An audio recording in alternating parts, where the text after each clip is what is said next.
Tēnā koutou katoa. Welcome to this morning's Kaikohe Hokianga Community Board meeting, Wednesday, 16th of April 2025. We'll start with karakia. Me noi tātou, pauhihiri, paurarama, pau te whakairo, pau te tangata, pau te aroha, te pauhihiri nei a tātou, mauri ora ki a tātou, pauhie, hoie, tākie. Kia ora everybody, welcome to this morning's meeting. Just to reiterate what Amber said earlier, please make sure if you're online that you're muted, and that if you're a community board member, if you're a speaker at our meeting today, that your camera's turned on if possible. Just before we start our formal meeting, I'd just like to welcome Amber Wihumi Alderton, who's our democracy advisor and her first meeting with us at the Kaikohe Hokianga Community Board today. So kia ora Amber, nau mai, haere mai. Just a few celebrations that I want to mention in and around our community of Kaikohe and Hokianga this morning. The first is the recent Secondary Schools Kapaka Festival held at Opanoni. I unfortunately didn't get out there, but I know that many elected members were there to see the superstars that our rangatahi are on stage. A really cool celebration, non-competitive, and I know that there was lots of great vibes around our communities during that time, and the traffic flow along our main road was huge last week. So well done to the organisers of that event. Just another celebration, a young man actually that lives not far from me on Taheke Road, Solomon Dalton, one of our born and bred boys here in Kaikohe, a successful accountant who went to Harvard University recently to attend a business course, acquiring skills to help him drive the economic growth and development in our community. So just a big mihi to Solomon for the mahi that he's achieved, and looking forward to the work that he can provide in our communities in terms of economic development and growth. Just a couple of other mentions too. Sadly, while we have celebrations, we also have sad times, and over the past few weeks we've had a couple of passings. The first, Tene Whare Harawira, Te Tuahine o Hone Harawira, a dedicated rights activist known for her unwavering commitment to tino rangatiratanga. We'd also like to pay respects to one of our legends in our community, Mrs. Norma Bates, a lifetime educator, community volunteer, sports coach, administrator, committed to Te Tai Tokiro. Very sad time for our community to lose two great people who have contributed amazingly to Te Tai Tokiro. Kia tau te rangi Māori, kia koutou moi mai rā, moi mai rā. Welcome to everybody who's online this morning and who's here in chambers with us. Nau mai, haere mai. Nice to see you all.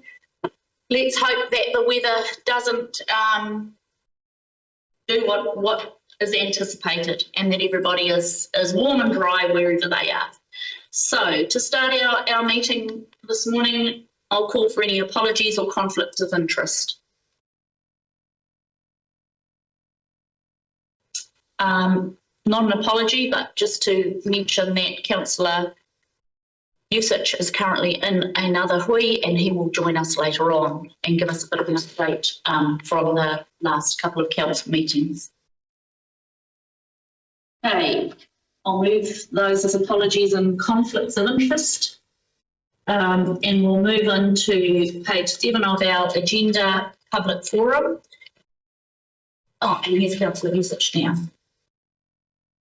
So we have our first deputation, who's here with us in council today, Tamati Warmington, who's going to speak to us about public art space in Kaikohe. Thank you, Tamati, for the preparation that you've done for us prior to this meeting. Everybody would have received an email from Tamati around what he's going to talk to today. Tamati, you have 10 minutes for your deputation this morning. If you don't take that long, e pai We may have questions following your deputation.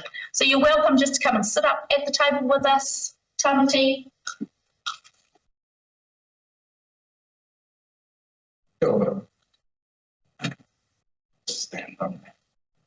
Proposal to Kaikohe Hokianga Community Board, establishment of a legal public art wall / space in Kaikohe, presented by Tamati Wilmington, Te Mahurihuri Hapu, Kaikohe resident, model creative and community advocate. Tēnā koutou te Hapori or Kaikohe Hokianga. I stand before you today as a resident of Kaikohe, a father, a member of Te Mahurihuri Hapu, a lifelong advocate for rangatahi, te ao Māori and our shared community well-being. I present this proposal seeking your support for the establishment of a legal public accessible art wall in Kaikohe, a space where our rangatahi artists and creators can engage in the street art, graffiti, muralism, contemporary Māori expression in a way that uplifts our town, promotes safety and fosters pride. This kaupapa is more than paint on a wall. It's about restoring mana, empowering our youth, building community resilience, reshaping Kaikohe's future with a good colour, identity and voice. Proposal summary. This project, I'm just actually just going off. So you guys have already got my proposal, so I'm just going off my own, adding on to it. The project proposal summary is project proposed a creation of a permanent space in council, sanctioned graffiti and street art wall in Kaikohe, skate park or alternative suitable public space. It would be accessible 24/7, 365 days of the year, safely located and installed so it does not interfere with skate park users. This is the wall. A decent sized wall, 20 meters by 3 meters high, 20 meters long by 3 meters high, to allow multiple artists to collaborate freely. A vibrant community canvas encouraging cultural, educational, and social collaboration. Why Kaikohe and why now? Kaikohe already has a strong and growing artistic presence with existing murals and community artworks and carved Māori po that reflect our histories and whakapapa. This proposal builds on that momentum and formalises that role of street art in the life of our town. With rangatahi increasingly drawn to forms of visual self-expression such as graffiti, this initiative provides a safe and legal supported environment to guide their talents, constructively diverting them from illegal tagging and riskier behaviours. Strategies and benefits for Kaikohe and Te Tai Tukeru. Number one, empowering rangatahi and local talent. A legal wall and space will provide to develop skills, collaborate, and mentored by established Māori artists and local artists. Workshop, mural festivals, and youth-led design projects can build a real pathway into creative careers. Fostering pride and identity to our youth, especially those who feel disconnected from traditional institutions. A cultural rehabilitation expression. The wall will collaborate mana whenua narratives and kaupapa Māori in modern form. Contemporary Māori street art serves as a vehicle to tell intergenerational stories in accessible youth-led ways. Crime prevention and cost saving. Case studies from cities like Tauranga and Glasgow in Scotland show that legal art spaces lead to significant reduction in tagging, illegal graffiti and vandalism. This can lead to fewer police call-outs, fewer court proceedings and reduced costs of graffiti removal, saving the council tens of thousands annually. Tauranga in 2022, after introducing a legal street art zone, reported tagging incidents dropped by 25% in a year. Philadelphia transformed over 4,000 graffiti sites into murals, leading into a long-term community regeneration. In Melbourne, Australia, Hosea Lane, a now world-famous art alley originally introduced to reduce vandalism. In Glasgow, Scotland, council backed the legal wars, child to engage youth and reduce property damage. National precedents in Aotearoa. Avondale Art Park in Tamaki Makaurau, a formerly neglected space converted into a legal graffiti and street art, now a community magnet for events, murals, festivals and youth engagement. Help reduce vandalism in nearby suburbs while drawing attention and visitors from across Auckland. Also, Corbin Estate Art Centre in Henderson, a home to a legal street art wall embedded into wider art projects, integrates multi-storytelling, hosts exhibitions and workshops that has become a creative destination for locals and tourists. These sites prove that when artists are given space, tools and respect, they transform communities. Economic and social outcomes for Kaikohe.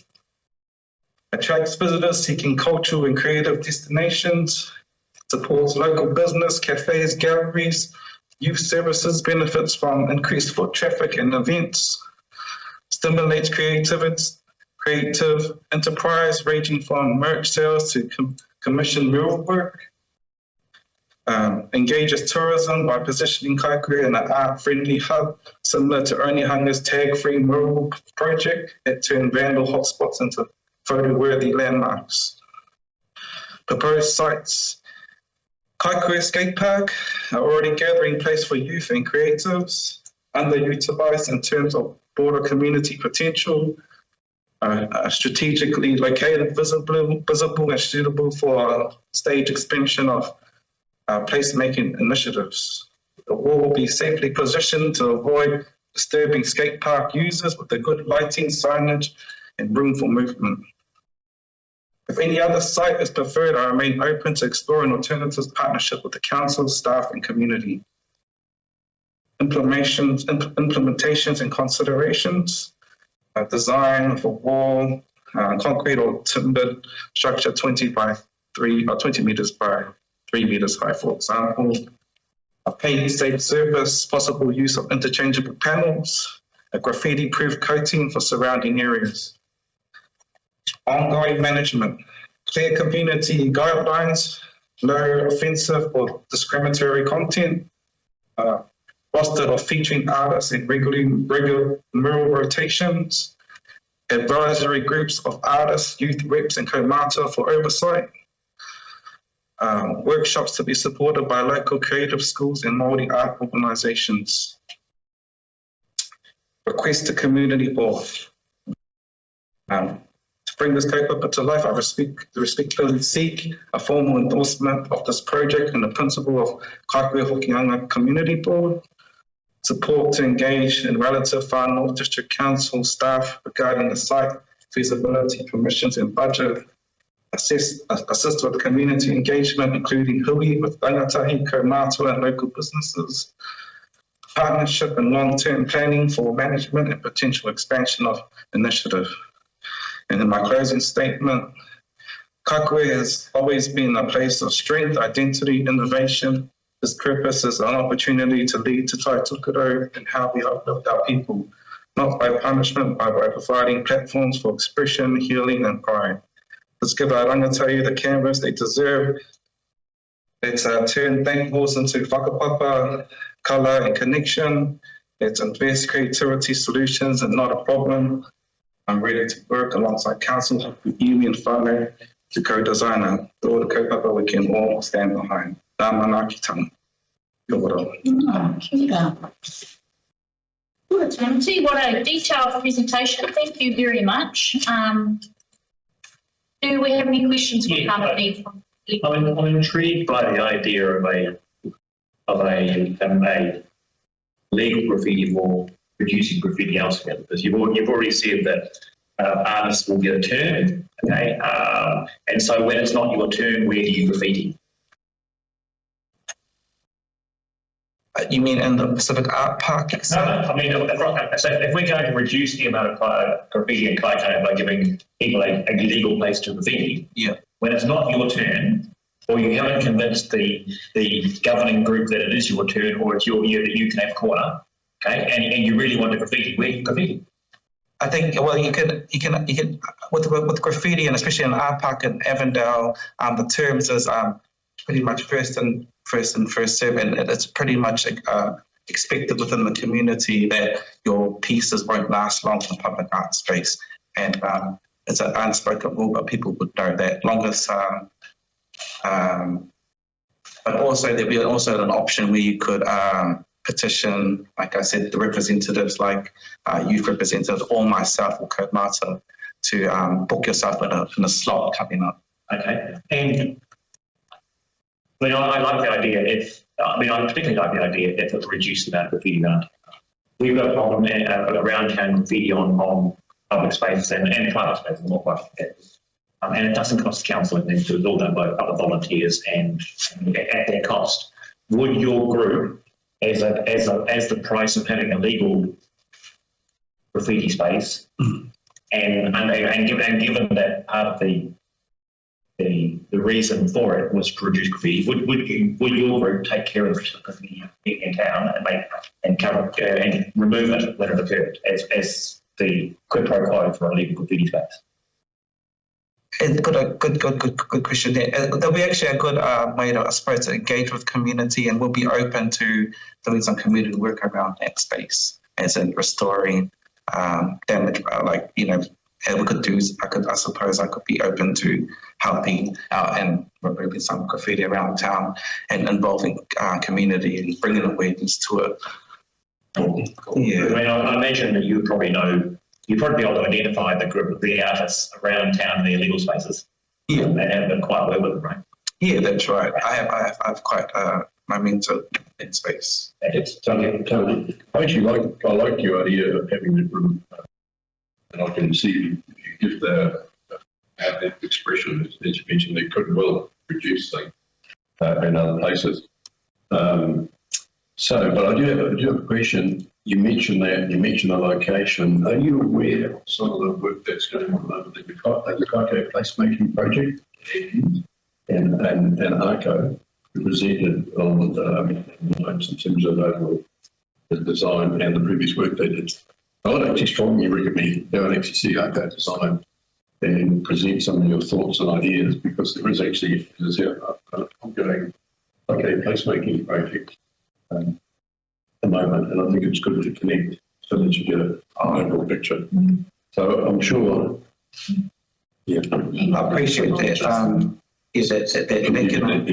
For sure, I'll definitely be open to making contact. Fine. I think we have Member McVeigh with her hand up. Jess?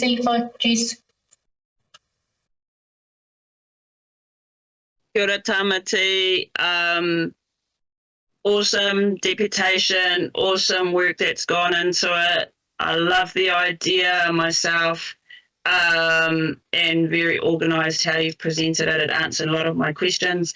I guess couple more questions, just that wondering if you'd looked at the cost estimate for a 20 by 3 wall, or whether that's, part of the support that you're asking, with the intros to staff. So just wondering about that. And just also, are you aware, I guess the first point of call is you're coming in and seeking permission and endorsement from council and from the board, which is great. But are you aware there's other places to get funding as well for arts? And just to let you know, there's places like Creative New Zealand who, when you get that far along. So I encourage you to keep going. I think it's a great idea. Kia ora. Kia ora. Thank you for that. And yes, I'm gonna I'll touch base. And what did she say again? Can you just please repeat the cost? Okay, the initial cost. So I've just done. So I haven't got the actual figures as in money, but I would actually be more, so that the wall would be like a secondary thing, but I would really like to have endorsement of a public art space first and foremost, just to be a legal space there, and the wall would be kind of like a secondary thing if we're lucky. But yes, I am aware of art funding, and I've just come to awareness of that, and I will be looking into that and actually possibly even touching base with that and plugging that system as well. So yeah, initial will be a well-constructed treated with concrete or plywood, graffiti-proof coating, basic signage. Beyond that, most outgoing costs will be absurd though. Volunteer workshop, potential partnerships with business or creative funding grants, i.e. creative community schemes. Thank you. About 6 years ago, Sean's granddaughter, Renee, came to us and we did same to you. She said she wanted a basketball court. We warned her at the time that dealing with council on these things was a quagmire. And it took her around 3 or 4 years of hard work, the basketball court. And you can imagine that a basketball court is more socially acceptable than a graffiti board. So while you're getting encouraging words here, I'd like to point out that there is a fight to be had with everybody in terms of cost of location, permissions and so forth. So I'm just warning you ahead of time that if you're in for the fight, then go for it. But it could take years. Yep, I'm more than willing to find out paperwork this.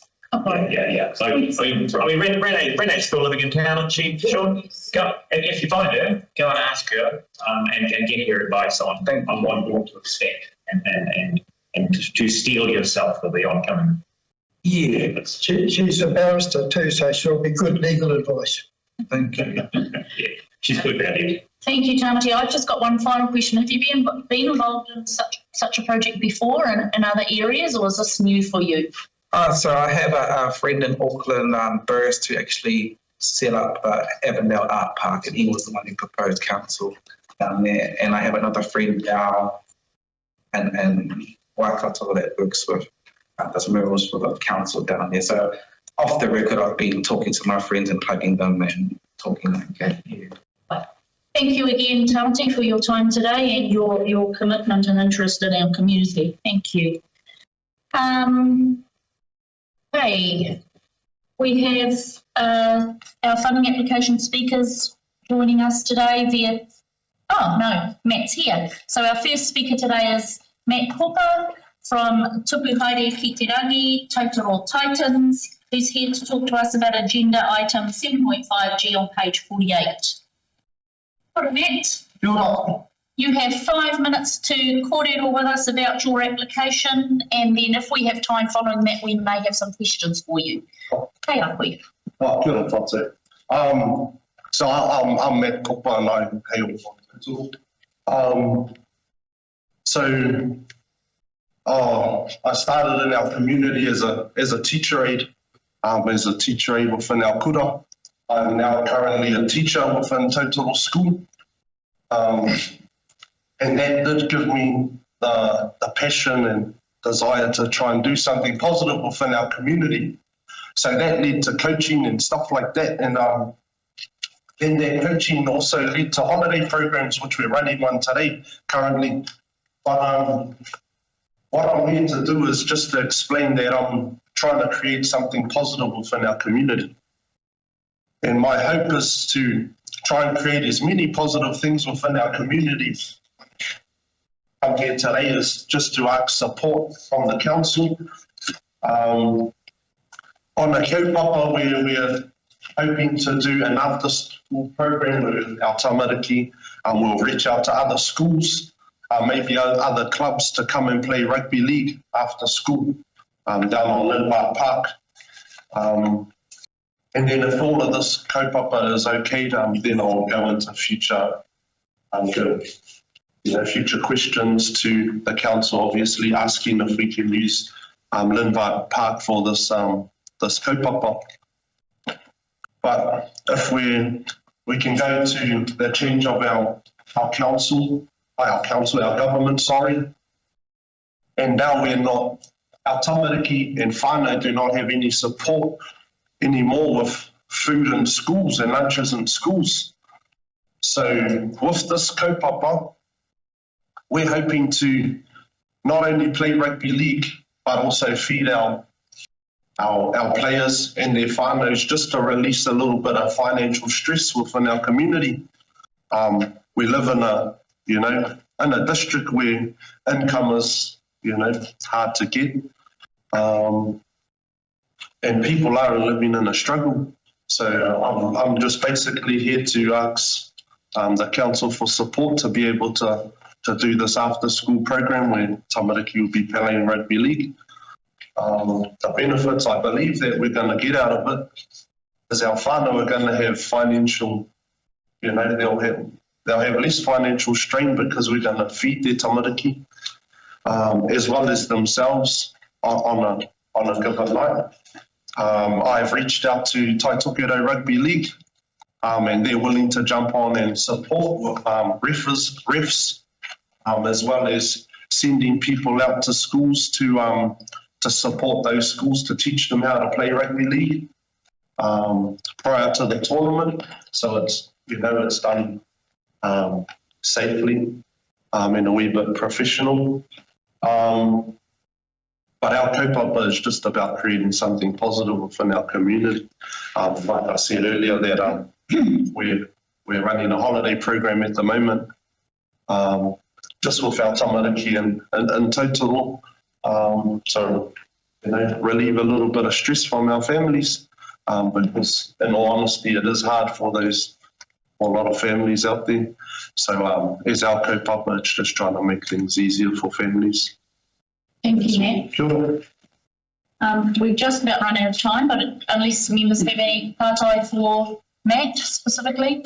No, I'm just going to Matt, this is between you and I. There's a number for you more. I've been speaking to a lady about this very thing, exactly what you described. And we had no way of figuring out who was going to do it on the ground. If you'd like to give her a call and tell her I told you and repeat what you just said, Yeah.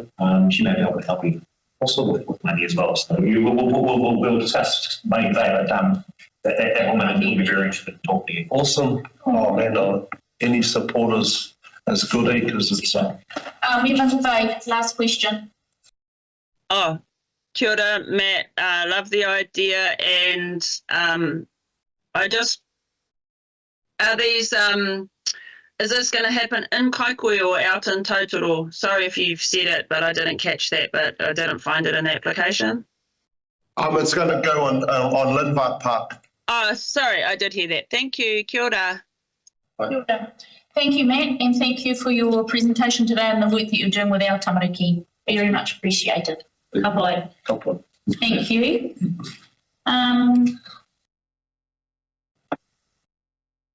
Okay, just for members, if you'd like to refer to the chat, there are some notes that have been put into the chat in terms of Megan's kōrero coming up next. So we have online, we welcome Megan Hepe from Ngā Taonga o Kaikohe, and for members that refers to agenda item 7.5L on page 48. Tēnā koe, Megan, we're all yours. Kia ora. Kia ora. If you take 5 minutes, we don't have time for questions afterwards, so just so that you're aware. Thank you. Kia ora. First of all, just like to welcome everyone, and kia ora for having me today. So I'll just do my little introduction. Tēnā koutou no mai ki tēnei hui. Ko Megan Hepe tōku ingoa, ko au te kaiwhakahari o ngā taonga o Kaikohe. Today I'm honoured to present my proposal for a community initiative that will empower our whānau through knowledge and support. This initiative is designed to bridge the gap between our community, our service providers, ensuring that everyone is supported on their journey towards wellness and resilience. So just a little proposal overview. I believe my proposal strongly aligns with the Far North District Council's Community Board funding guidelines. The primary objective of this initiative is to provide workshops focused on enhancing knowledge around key topics such as KiwiSaver, first home buying and pension planning. These workshops will be hosted at marae and other accessible community spaces, ensuring that we prioritise cultural relevance and inclusivity.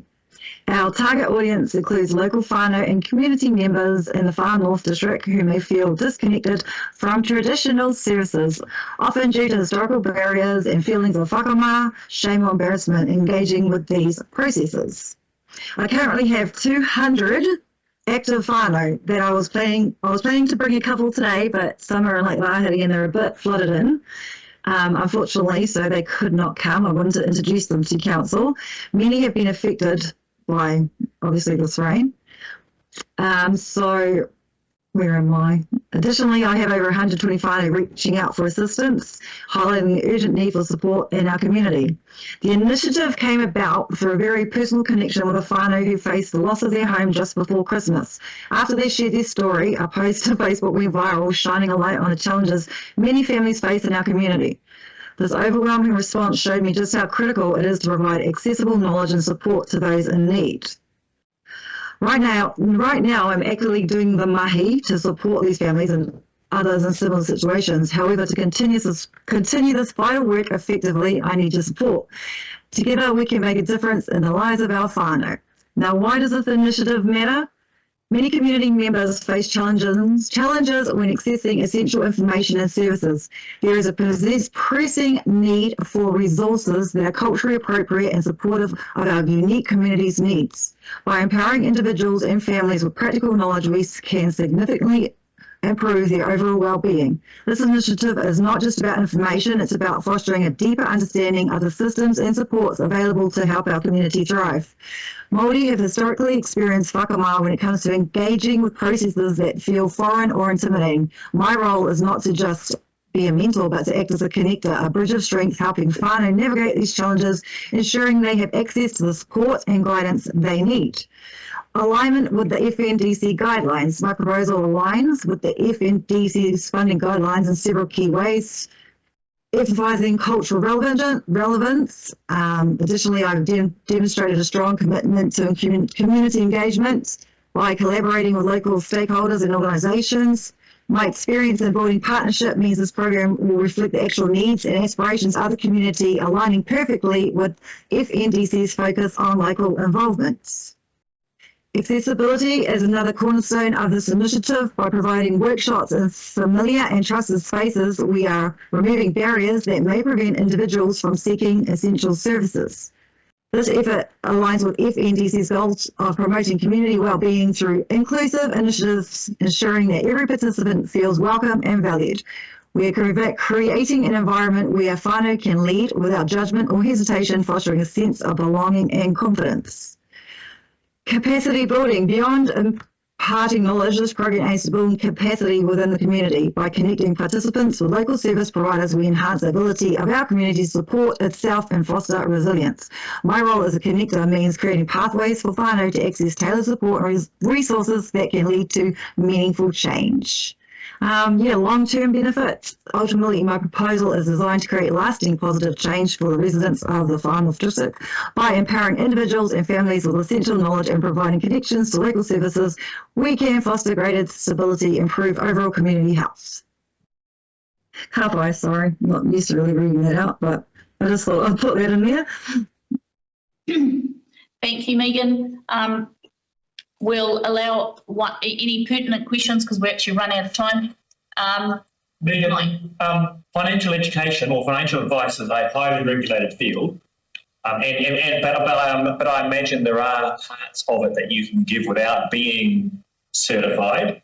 So have you looked into that as to what parts you can give, what parts you can't give as part of this? Yep, so I actually did the FinCap training. So I was under FinCap. They're a big, huge financial corporation. I have done that training in my years of mahi. I absolutely honour the financial establishments and their roles like BDO, who are financial mentors. And I absolutely disclose in all conversations that I am not a financial mentor. I have my own set of policies, rules and regulations.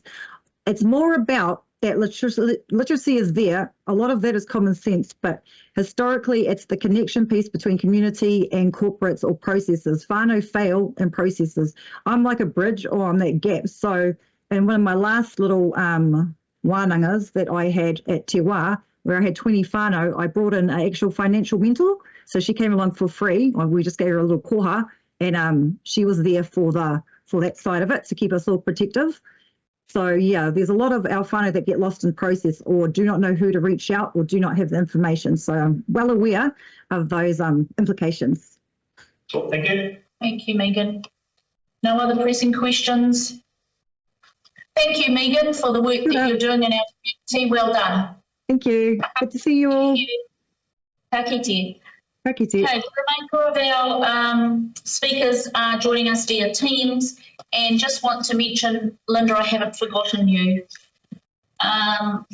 So our third speaker today is George Whālogo from Graham Dingle Foundation, agenda item 7.5, J on page 48. Kia ora, George. Kia ora. Yes, good morning, kia ora whānau and Madam Chair. You have before you an application from the Graham Dingle Foundation Far North. We've been operating in the Far North for 24 years and deliver 2 programs in the Far North, Kiwi Can and Ngāle Whetū. We employ 6 part-time staff and to deliver to 12 primary schools as far north as Te Hapua and as far south as Te Tī, Bay of Islands, Academy and Te Tī. And we deliver to 2 secondary schools, Bay of Islands College in Kawakawa and Northland College in Kaikohe. This application is specifically for Northland College, and we're delivering the Ngāle Whetū program, which is a program that is delivered to senior leaders in the school. And the aim of the program is to strengthen the young person's self-identity and to give them strengthen life skills to build future pathways. As the name suggests, Ngāle Whetū is navigating the stars, and so there's a real focus. The operating model is focusing on tuakana teina mentoring. The goals of the program is to strengthen the whanaungatanga and the school values and culture, to develop an outward-facing connection to the community, and for the young person or rangatahi to actually participate in delivering mentoring and also receiving mentoring, so they can later, with a view of later developing their own pathway, whether that be in further education or with work. So how is this done? So we have a Ngāle Whetū coordinator that goes to Northland College every week, every Wednesday, and they deliver to school leaders as part of the elective. There's opportunity there for the leaders to then mentor their teina. So this is delivered every Wednesday for 3 hours, and in that process, in those 3 hours, there's activities which are designed by the coordinator to deliver to the mentors, so they can themselves can deliver activities when they mentor the young people. So the outward-facing element is where they have a community activity, and that's up to the mentors or the leaders in that to design.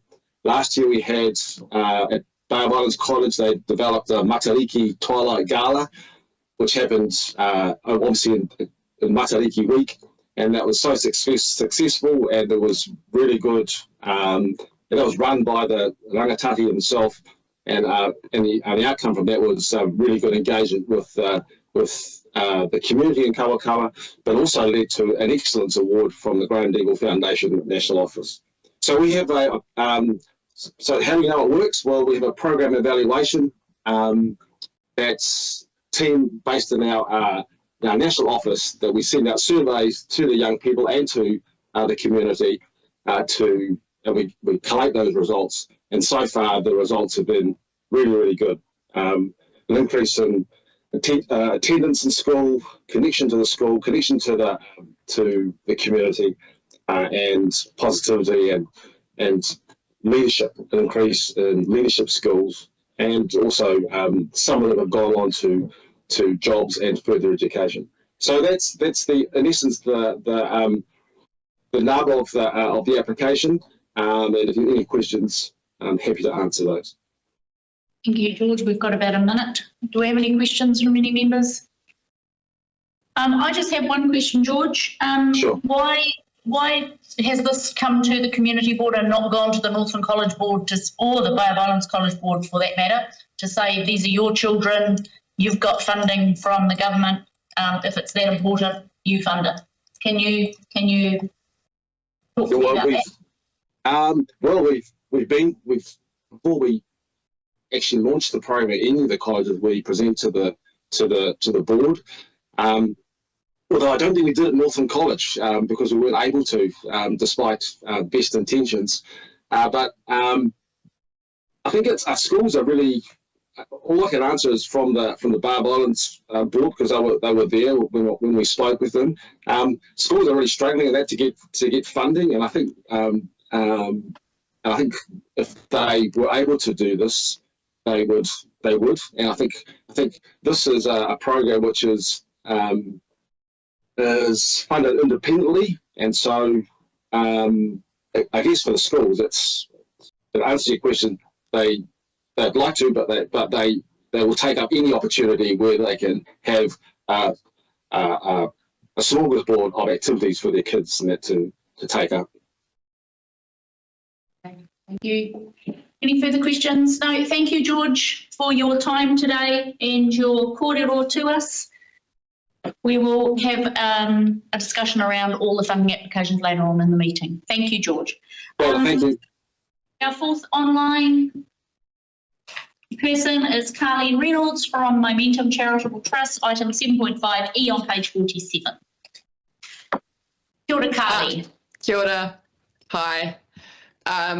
So you guys already are familiar with our organisation. Momentum was established to provide support in education and social integration and initiatives to people in prison, probation and serving community-based sentences. So we are looking at funding for 2 one-day programs to engage with our program provider to support those programs. One program is centred around work readiness. So they go over CVs, how to create a CV. They get a CV template. They role play job interviews, common interview questions. They learn about their personality types. We cover how to communicate with other people's personality types, things like that. They have a goal setting workshop where they can go over and set a SMART goal. We break it down into SMART goals, so they walk away with a goal. And then our Money and Me program is the other program that we've applied for, and that's all around KiwiSaver, how to set up a Sharesies, how to prepare for retirement. They get a budgeting template. They work through a personal household budget in the program. And we also have a workshop that is around teaching tamariki money skills that starts from, I think, 5 years old up to 18. So they learn activities that they can do with their tamariki to educate them around saving strategies and budgeting and things like that. So they're passing on that knowledge to their whānau. The benefits for the community increased employment opportunities, so the participants are more confident to go out and apply for jobs, which contributes to the local workforce. Financial stability, which is like teaching them money management skills, so they're better able to manage their finances. We talk about a lot around about high interest loans and things like that, so they're educated on compound interest and interest rates of high interest loans and things like that, so that, because that's not often disclosed with those things. And then the interactive nature of the programs, coupled with opportunities to share their stories and receive one-on-one support, fosters a sense of belonging and understanding and support, which strengthens social cohesion and build stronger community bonds, because a lot of these people feel isolated from their communities, especially if they've come out of prison. It's a barrier to engage with those services and things like that. So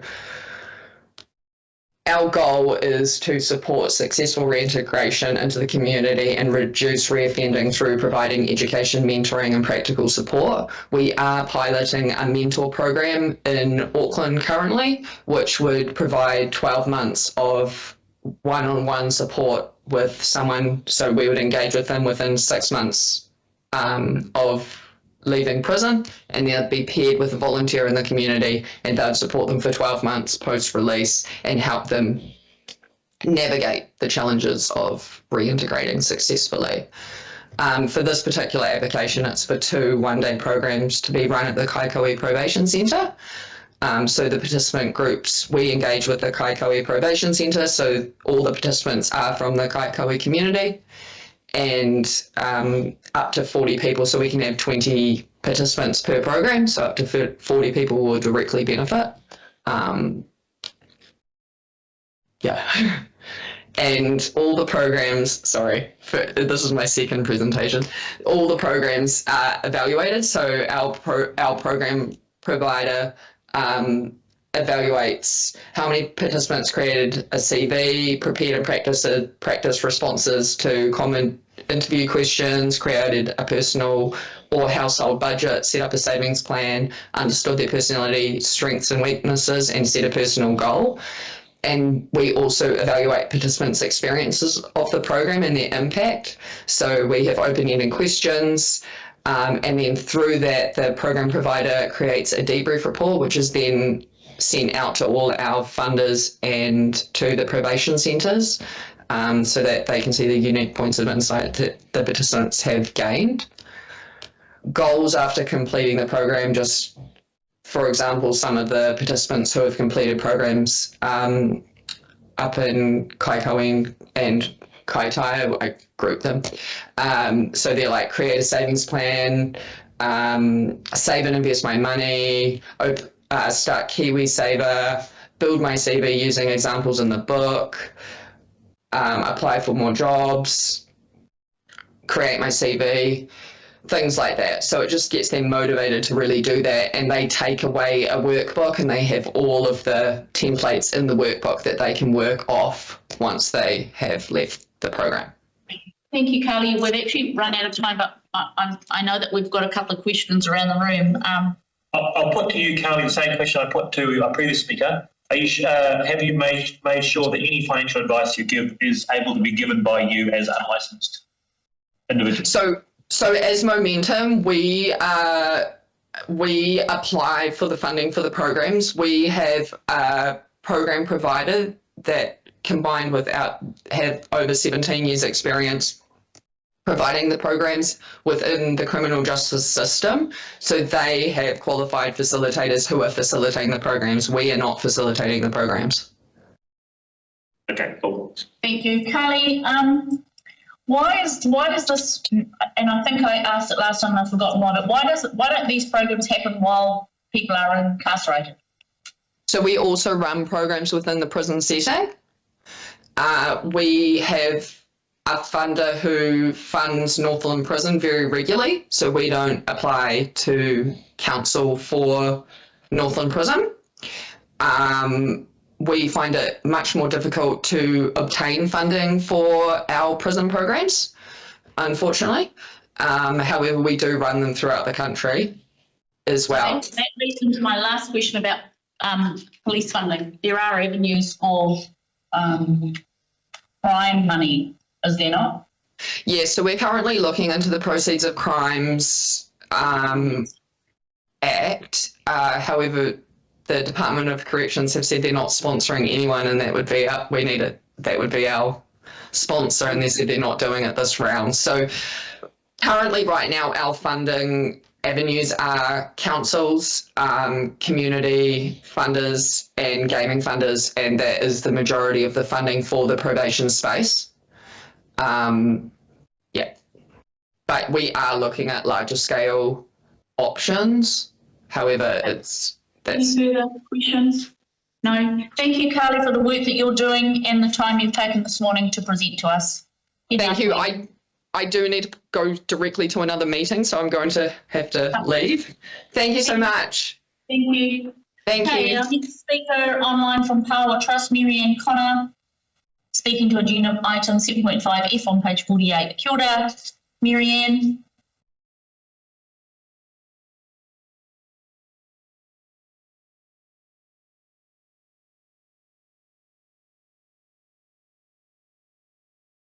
Marianne, you're still on mute.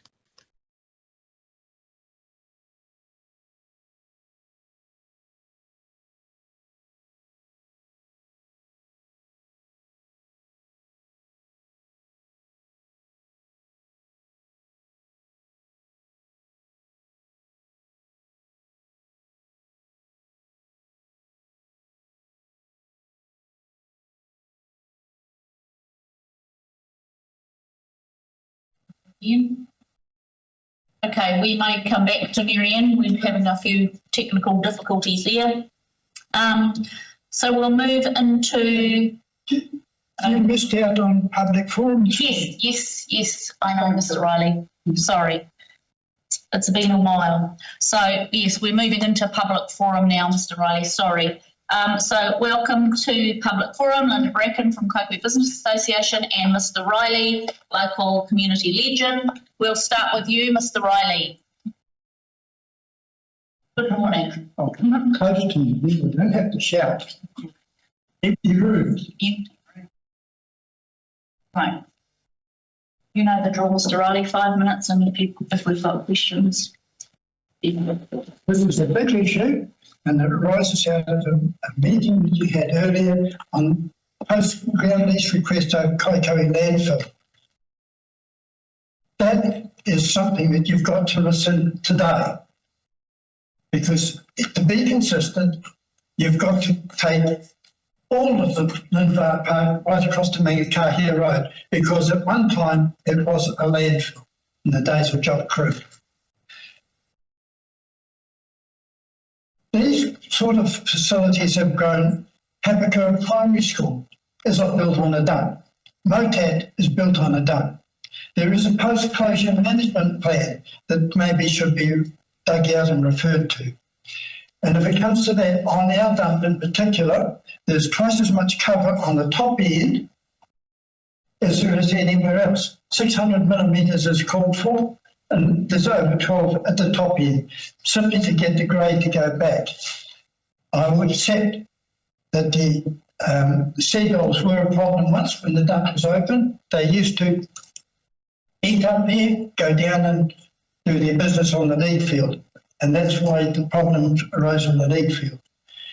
And if we go back earlier, we couldn't seal the tennis courts at the time they were sealed because water level was that far below the ground.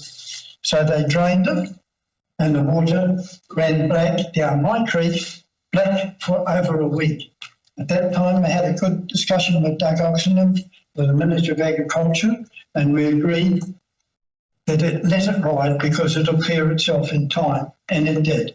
And Brian was always eternally grateful because he knows that it could have been quite a messy situation. The terracing on that hillside of that landfill was built left like that when Peter Poe was doing the bulldozing and shaping. That was to create terracing so people could sit on there. It wasn't going from the lead field. And at one stage, when I first came up here, the dump was open at 24 hours. I have been up there at night and you wouldn't get out of the car because there would be an area the size of this room seething with rats. That did cause the town a bit of a problem. And at that one stage, I managed to get some redress because the dump was polluting my watercourse, and the stock would stand by the stream, yell their heads off, and just couldn't drink the water. The fact that that facility saved the whole district in 1989 $6 million, because what was Kaikohe's done suddenly became district-wide. Not many towns ever accept rubbish into their heart. We have, and I believe that our new gymnasium hall is ample recompense for the insult that we took on behalf of the whole district. It is something that we've got to live with, and out of trouble comes some blessing. We have got that blessing, but this resolution, I want you to repeal it, and I will sit down and write all this out so that you've got a record permanently of the history of that area for the last 50 years. Might be come in handy, but that resolution 2025-26 has got to be rescinded. Can I just read that out, Mr. Riley, just to remind everybody, because it was a few meetings ago, was item 7.3, the 21st of February 2025, and the resolution was that the Kaikohe Hokianga Community Board recommends Council deny all new ground lease requests over Part 3 and 4 DP Market located at Recreation Road, Kaikohe, and vested in Far North District Council as a recreation reserve known as the Kaikohe landfill due to health and safety risks. So denying all new ground lease requests over that landfill area. Okay, anything lastly to add, Mr. Riley? I just want to give me an opportunity to ask you questions before. They can ask now that might come something. Thank you. Councillor Busey. I have a question. So Sean, that's actually gone before council. And there are some, yeah, but it's sort of left on the table now. So what I would suggest is you contact staff and look at doing a thing you said to council. That's probably the easiest way to go forward, because it all has to go to council anyway. And the other one is the post-closure. You've got pretty deep knowledge of all these things. You were meant to have post-closure done and maybe review. Has that ever happened, do you know? That'll be in the council archives. I have a copy, but I don't know where to lay my hands on it right now. But the council will have in its archives. It was called Post-Closure Management Plan. Yeah, because that might be good to look at to see what was proposed, whether that was actually done. Anything done. Okay, thank you, Sean. Any further questions? No. Thank you, Mr. Riley. It's always lovely to see you. I hope for a few more years. Oh, we do too. I reckon you're good for another few. Kia ora, Linda Brinken. That would be me. From Kaikohe Business Association. Morena. Morena. I don't know if it's a good thing for me to hear all the other applications because I was making notes. So first of all, thank you for the support and attending various meetings around the success of a motion that went to get 2 full-time appointments for the Pioneer Village. That's given us hope in that area in moving ahead, especially in a week where we had another death and a burial of our on-site basically security person. So we were just feeling a wee bit down, so that's great to hear that. So thank you for those who have contributed to that.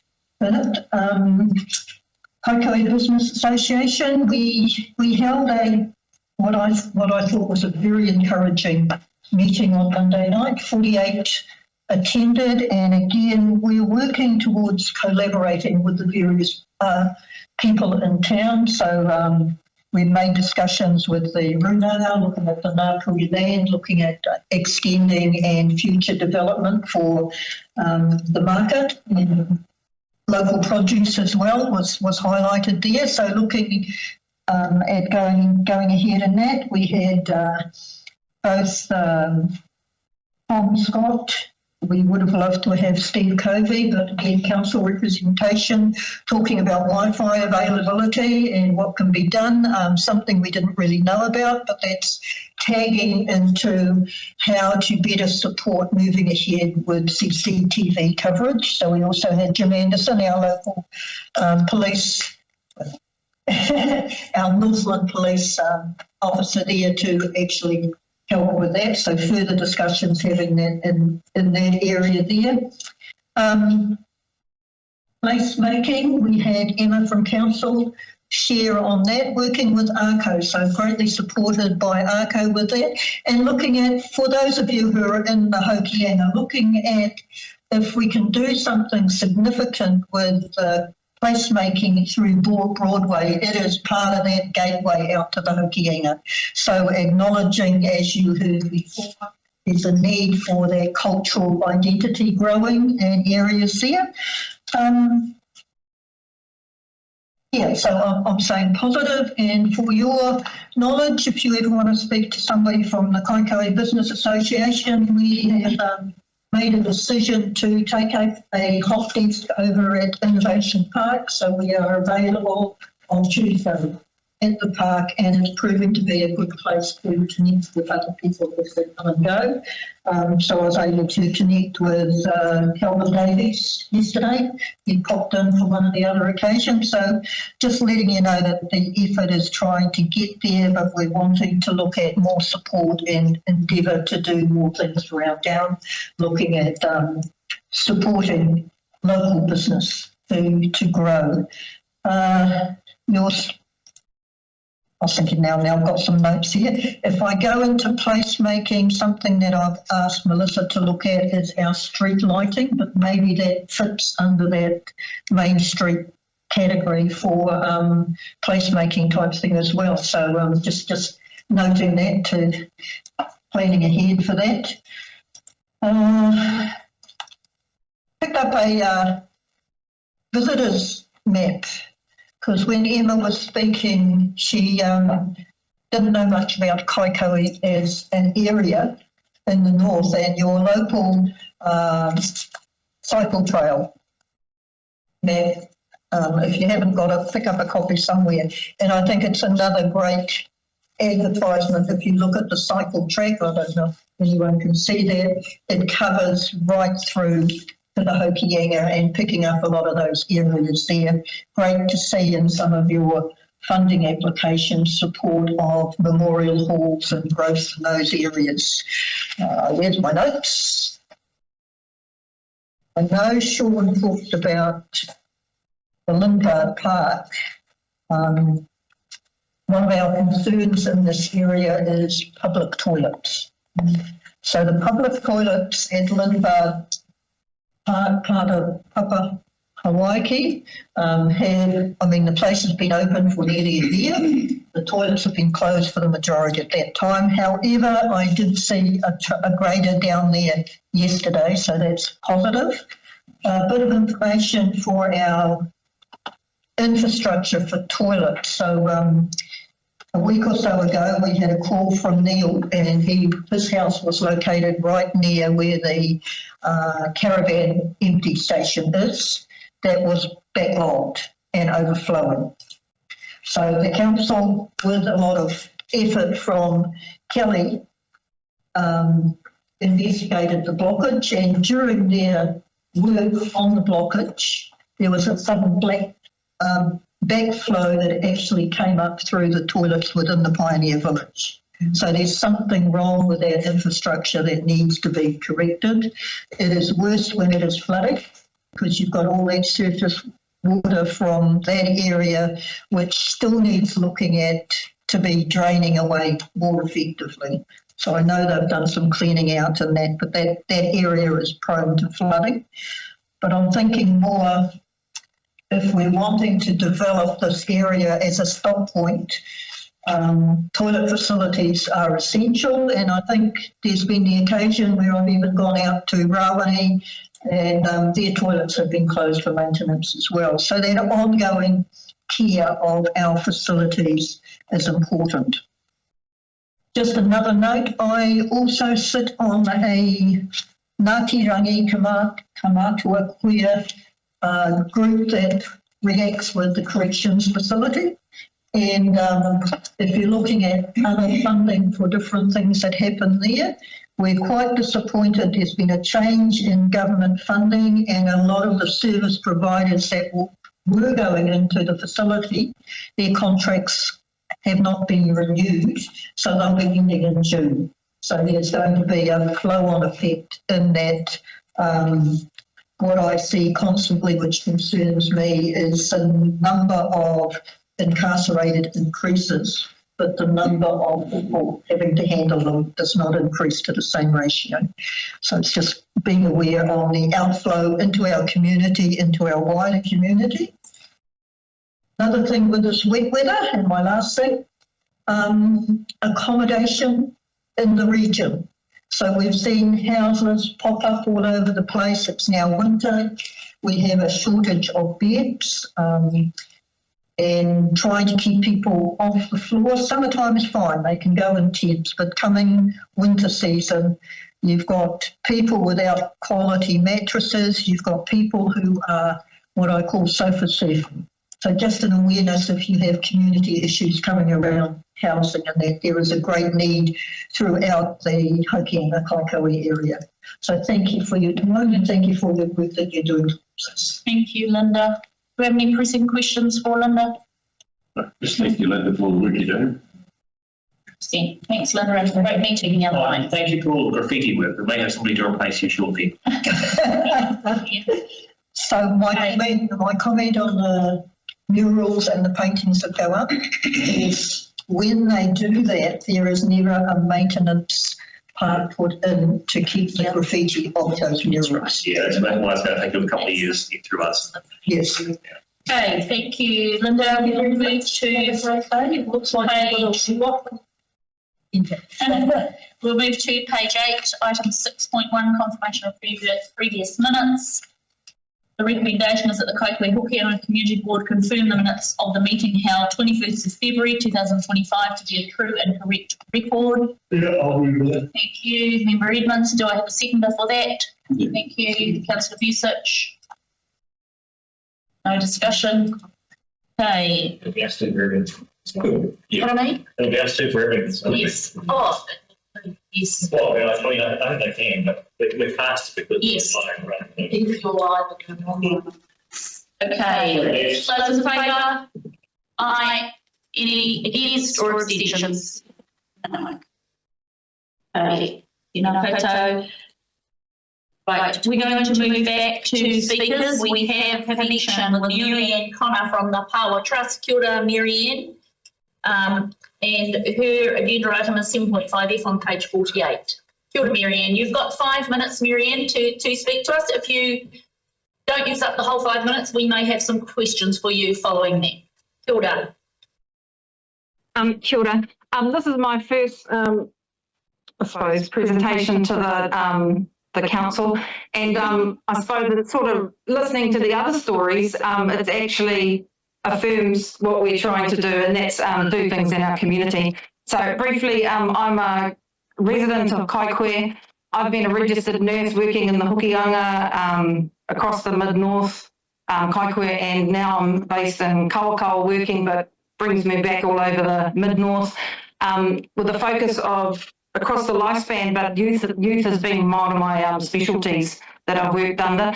And so POWER was a dream 20 years ago that a group of us talked about. POWER stands for People Achieving Unique Aims, and this was a dream long time ago. We've just become incorporated on the 1st of April.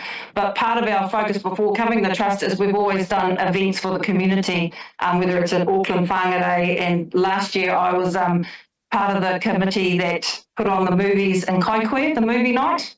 From Matariki, and so we're just wanting to continue that and looked at doing other areas that don't have access to those sort of events. Everyone goes to the main centres like Kiri, so we're just wanting to bring something out to our smaller communities, and so this one we're looking at doing is Rawene on the 14th of June.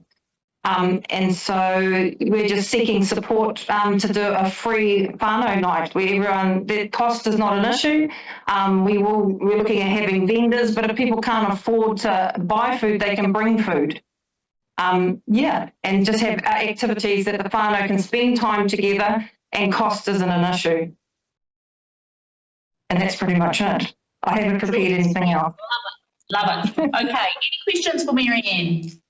Attendance, what are you expecting? How many do you expect to attend?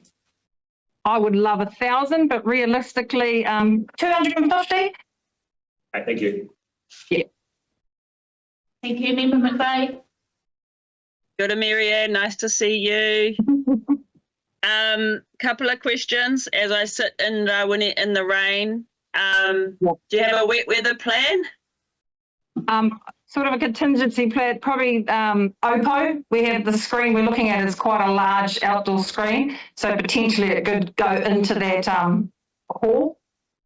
Kapai. And the next thing, in terms of waste management, hit me up. I can help you with that for free. Oh, there you go. We've taken care of that. Well done. Thank you. Thank you, Member McVeigh. Member Felia. You're muted. I know that a lot of our tamaraki and rangatahi went through to Kaikohe for your last movie night, so I know that you will definitely get the numbers here in Raoni. Lots of whānau around will be definitely keen to do that, and it's awesome, like you said, to bring these types of events to our smaller communities. So ngā mihi kia koe mō tō mahi. Thank you. And it's also about getting our young ones to work alongside them, so they're helping to learn that community spirit as well. And that's what we did last year. So we have some masters in making candy floss now. So, Kia ora. Thank you, Marianne. Thank you for your time and the efforts that you're making for our rangatahi in our community. Tēnā koe. We will move back to our agenda item 7.1. Al fresco dining on page 18 of our agenda.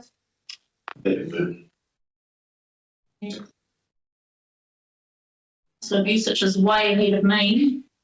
What are you moving this, is The recommendation is that the Kaikohe Hokianga Community Board, pursuant to the Council resolution passed on 30th of June 2022, provide comment on the renewal of al fresco dining approval applications from A New Era Cafe and Kaikohe Bakehouse. Councillor Vucic has moved that. I'll make a comment before I see that. What a nonsense motion. I mean, surely we should just provide the comment rather than saying we're going to provide comment. Maybe we should provide the comment and then agree that the Okay, so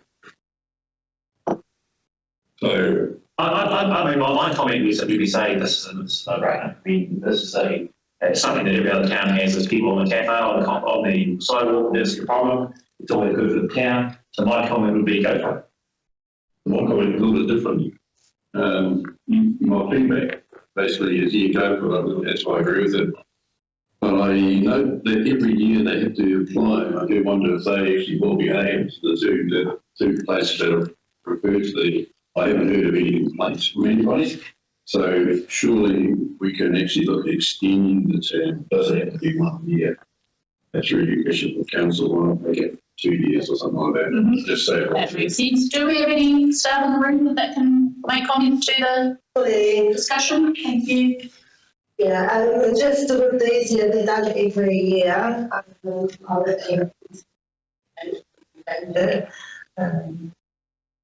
Is that something that you wanted to look into, the span of the application, or? Well, I think it's a question that I'd like to actually know, because doing every year, I know there's many applications that done like food safety plans and so on, and often they may do an annual and they go through 3 year process. It just reduces time and cost, and someone's got a response.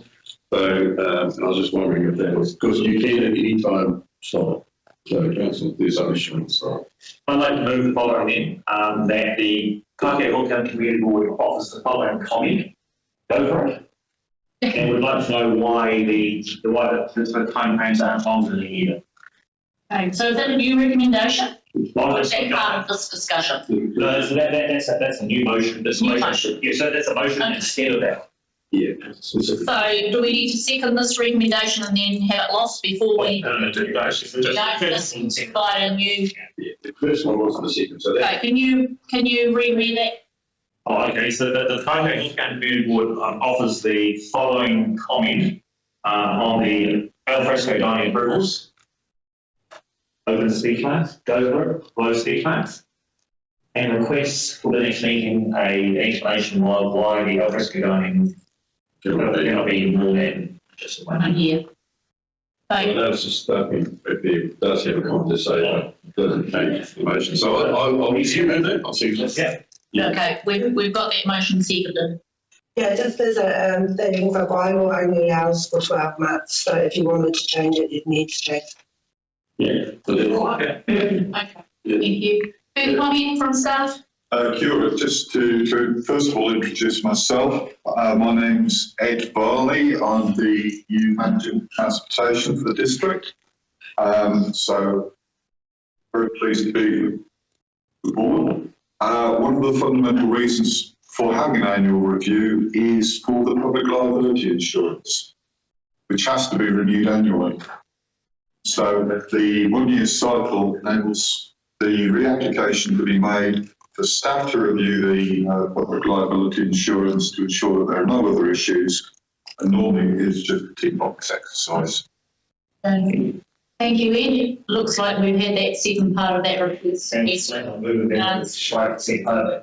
Great. Okay, so we have a new motion on the floor that offers the following comment on the alfresco dining. Go for it. We have it seconded. All those in favour? Aye. Any against? McVeigh was wanting to speak. Oh, sorry, Member McVeigh. We missed you. Kia ora. I agree. Go for it. I agree. The timing seems short, but my comment is I don't really need to know why the timing's short. I'm wondering can a request be put in to extend the time? It's slightly different wording, but instead of getting the staff to put a lot of time into explaining us why, what will it take? And this is a council resolution or a bylaw. It's probably, we don't have the power to change it, but can it be put into motion for a longer time frame rather than get the staff spending their time figuring out why and telling us? Kia ora. So as I understand it, Jess, what you're saying is we would set it for 2 years, and as long as every year they show the insurance, then there's no need to come back to community board or council. Well, the resolution that we're being asked to vote on was, to my understanding, you were asking why. I'm not. Oh yeah, no, I understand that. I'm trying to support. So I'm just trying to extend your thinking now. So what you're saying is that we'd like bylaw change so it's every maybe 2 years or 3 years, and to satisfy the staff's response of, hey, we've got to check insurance. Well, yeah, check insurance, but don't come back to council anymore because we're happy with it. Yes. It seems operational to me. The reasons why we might not renew seems like an operational, for example, complaints or insurance and so on. Mm-hmm. Thank you, Jess. Got it. So we need to make an amendment to that motion. Okay, we'll vote on that new motion, the go for it one. Oh, we missed you. You stop voting in the middle of that, so you might as well not. Okay. All those in favour? Aye. Okay. And on Jess's topic, I'd like to move that the community board recommends that the bylaw length of time be extended, and that the checking of insurance becomes a administrative requirement rather than a requirement to go back to community. Yes, to that. Yes. She Jess. Thank you. So, Member McVeigh has seconded that. Motion. All those in favour? Aye. Aye. Any against or abstentions? No, thank you. Okay, moving on to item 7.2, or Kaikohe traffic calming. Chief, read it. Rather than putting everyone in the line. So we wanted a discussion that's before the recommendation. It's around this. Okay, let's do that. In states, for example, that it's final. I move that suspend standing orders require a motion for discussion for this particular. Thank you. Seconded. All those in favour? Aye. Yeah, what I wanted a discussion is that you'll notice that there's, first off, I actually don't see agree that this should be done. That's what I'm going to discuss around. There's a person killed there, and there's a lot of activity in children, and there's a lot of high-speed traffic going through the set. So definitely calming is needed. A raised footpath, I think, is great. It should be needed. I'm not happy so much about raised crossing because it's temporary. It'll get damaged, as we know, in Hokianga. And why not look at a permanent solution, given I can't see any reason why the school are going to why it should actually be not there permanently. However, when you look at the permanent price, it's $580,000. Now, those that have got memory of a city order a year, you will see that in February 2024, a former mayor, Wayne Brown, complained about 500,000 costing for raised pedestrian crossings at Auckland, which have greater traffic, greater need. And I see a picture of what they're talking about. It's about at least 4 metres wide. It's got pedestrian, it's got 1, 2, 3, 4 pedestrian lanes. The bulbs on 3 quite fancy. I suspect that's not what they're pricing for the clay out there. But when it made a real storm about the 100,000 first raised crossing, the parliamentarians set up on it. It was quietly corrected, and the correction was that but none of the 28 pedestrian crossings cost anything like 500,000. Remember, we're talking about 580,000 here. The estimated cost of the crossing was between 19,000 and 31,000. So that's a big discrepancy, and I would like a response on that, because at 580,000, I think the community is requesting 2 crossings. And a quick sort of calculation done in my head, if you had something 10 metres wide and 2 metres wide and 10 metres long, and 400 mil thick concrete, it still only comes to about $3,000. So even in that figure, they did say 19 to 31,000. That, by the way, included everything. That included the materials and labour. So, can you please explain why the 580,000 and bring Mayor Wayne Brown if necessary and get those contracts in? All right, thank you, Councillor District Elizabeth and ETN to give that. Through the chair, thanks, Chicky. So the cost, let's remember, is 2 crossings, not just 1. So we're talking about putting a raised crossing both at the school and. Just notice the error there in the document, because the page 9 says estimated cost for a raised and a raised and a raised crossing. Right. So those are the 2 you talk about. That's correct. And part of the cost involved in that is both of those crossings need to be lit. Because we're going to certainly assume that people are going to use those after or before dawn and after dusk. The current zebra crossing at the school is out of compliance. There's no floodlights there for that crossing, so we would install permanent floodlighting there, as well as a lower level but still increased lighting at courtesy crossing. Both of these are taking into account design, any unknown stormwater impacts, and the lighting for concrete. We based that estimate, council usage, on similar work that we've done in Kaikohe, Ahikara, and Moira. Council research. Are you able to come back?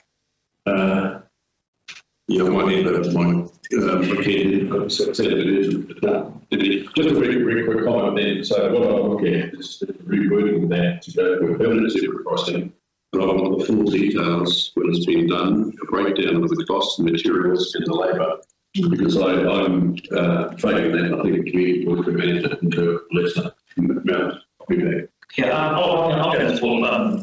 Councillor Busic on this. But I mean, part of the whole idea of the council, I mean, you could say the council and the boards to kind of go. So we don't get down into the weeds, but of the management and the design of this. But that assumes that we can be assured by the RAS that we're getting good value, good deals, things being done correctly. And at $600,000 to raise, two parts on the road, and it's white paint and some lights, $600,000 doesn't seem to me to be what's the word? It doesn't seem credible that it costs as much. I don't know what it's been cost before. I mean, all it means is if we're comparing it with what has been done before, then maybe what's been done before would be too expensive as well. So I would like to see, before we say yes to this, a presentation and a meeting, and a public meeting, our meeting, so that it's recorded, of a cost breakdown, and I'd like to have an engineer here tell us what is involved technically. Because that's what you said. I mean, if you dig down into the earth and fill that thing with concrete or concrete asphalt, if there's 10 cubic meters or 20 cubic meters, we're only talking a few $1,000 of materials. Lighting, whenever we price out community lighting, it's in the tens of thousands, not hundreds of thousands. And so putting all that together as an engineer myself, I cannot see for the life of me $600,000 worth of work here. This is look, I've already had a report of what this morning about this. So this is going to go places where we don't want it to go. So let's make sure that if the community board is in the stack, that we've done our due diligence. Now, if it goes through and somebody else makes a call for $600,000 and we put up our hands saying, hey, look, this doesn't seem right to us, at least we can hold our heads high in the media and say, we tried, but it went around us. But if we just let this go, then we're going to be hung up to dry just like everyone else. Thank you, Councillor Member Edmonds. We have Member Filia with her hand up online. Just wanted to say support the conversations that have just been held by Member Edmonds and Councillor Vusic. This is important and it needs to happen and it needs to be done, and before someone is actually hurt or killed on that stretch of road, and it is busy, and so I absolutely would love the report to come back to us stating those costs as Member Edmonds and Councillor Vusic has said, and then we can go through what we need to be doing and move forward. But definitely need this to happen for the Kaikohe community. That's it. Thank you. Thank you. Member McVeigh? Yeah, kia ora. While I do support looking into the costs, it does seem high and so on. My understanding is somebody already was killed, very tragically, and I do wonder, looking at this, what the time frame is, regardless of the money, what the time frame is for putting in those permanent crossings. And while I understand Councillor Vusic's hesitation with the temporary crossings, if it's going to take a long time to put in permanent ones, I support putting in temporary rubberised ones simply to slow the traffic down. It in Rawene has caused damage to the road, but as somebody pointed out to me, that damage to the road, while unfortunate, is also a way of slowing the traffic down, which is the main point. So I'm not promoting damage to the road, but for a short amount of time to put rubberised bumps on the road to deal with the problem, and then while we sort out how much things cost and when things can be, the real ones can be put in, I support action to happen. Kia ora. Thank you. I just totaled with previous speakers too. Also just want to, I just wonder about a temporary measure between now and the time frame of whether it be a temporary or permanent fixture there in the Kaikohe centre. Is there any temporary measure available while anything happens? So I'll hand it back over to you, Elizabeth. Can you respond to any of that, please? Thank you. Through the chair. So starting first with the time frame for the permanent option that requires an engineered design, a full tendering process, and then construction. So I would estimate that the soonest that would go in is probably around this time next year. It certainly won't happen within this LTP period, or not LTP, excuse me, financial year. In regards to the question around the temporary and the road damage brought up by Member McVeigh. That is a possibility. We have identified that within option 1 as a possible downfall. The difference between the Romney example is you're on quite a steep gradient, and so those trucks are loading as they come off of those humps, a little bit of a different product that we would use in Kaikohe and a much flatter surface. And then in response to your third point, the timing for option 1, those are more or less off-the-shelf products that we could order. The crossings could potentially go in first with the lighting coming second. Talking to our lighting specialist, Erin Riley, the lead time for that sort of work is less, and it's a more of an off-the-shelf design than the permanent crossing. So we anticipate that we could get that done either through our maintenance contract or contractor panel by June this year. Okay. Thank you. So there's nothing like signage or anything that could go up for now. I know. No. Through the chair, I'm not aware of any other lower cost temporary options that are available that we can use on road. There has to be a minimum standard, otherwise public safety is compromised. Through the chair, there is one other issue I should point out before you make your resolution.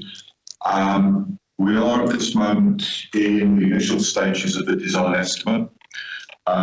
We will be going, if we go with the permanent option, we will need to go to tender, as Elizabeth has said, and we will then have prices that have been competitively tendered. What we cannot do in public forum is discuss those openly, as they are commercially sensitive. They could be workshopped with council, but they can't be made public. May you put your hand up and then to be Redmond's.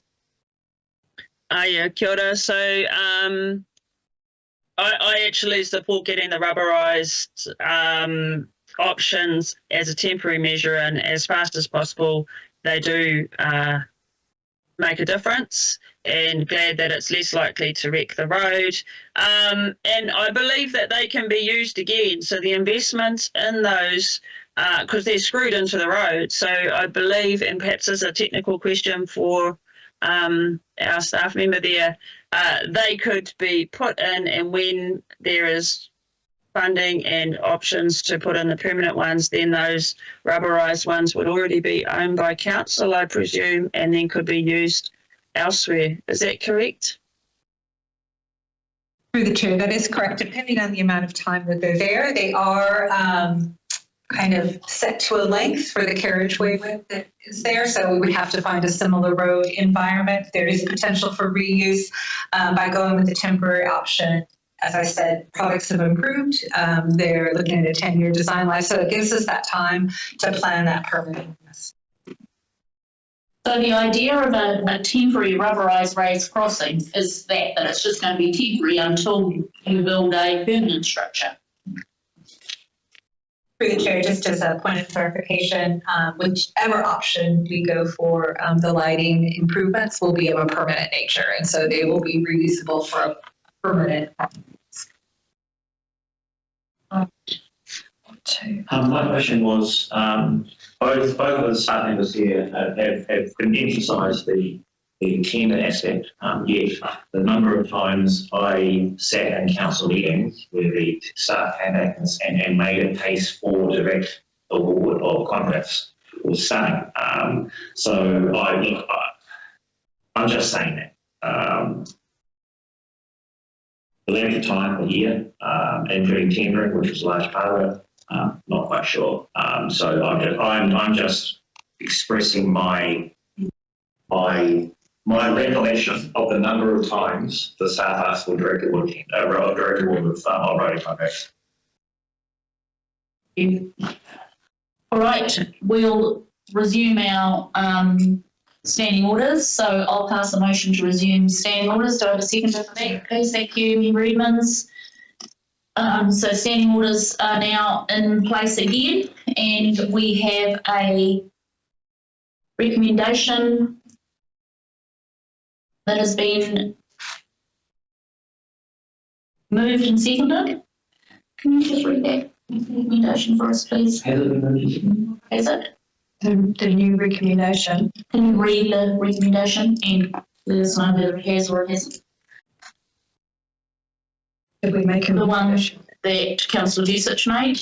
No, he didn't. Okay, so we don't have a. He made a comment but not a recommendation. No, he asked for to talk before a motion was made.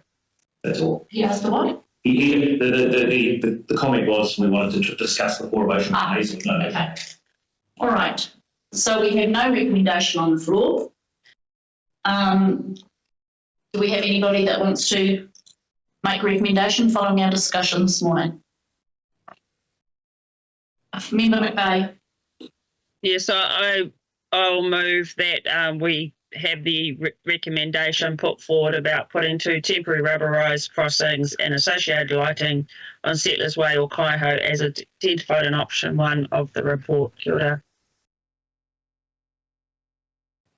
Oh, that is the original motion. Okay, kia ora. Do we have a seconder for that motion? I'll second that.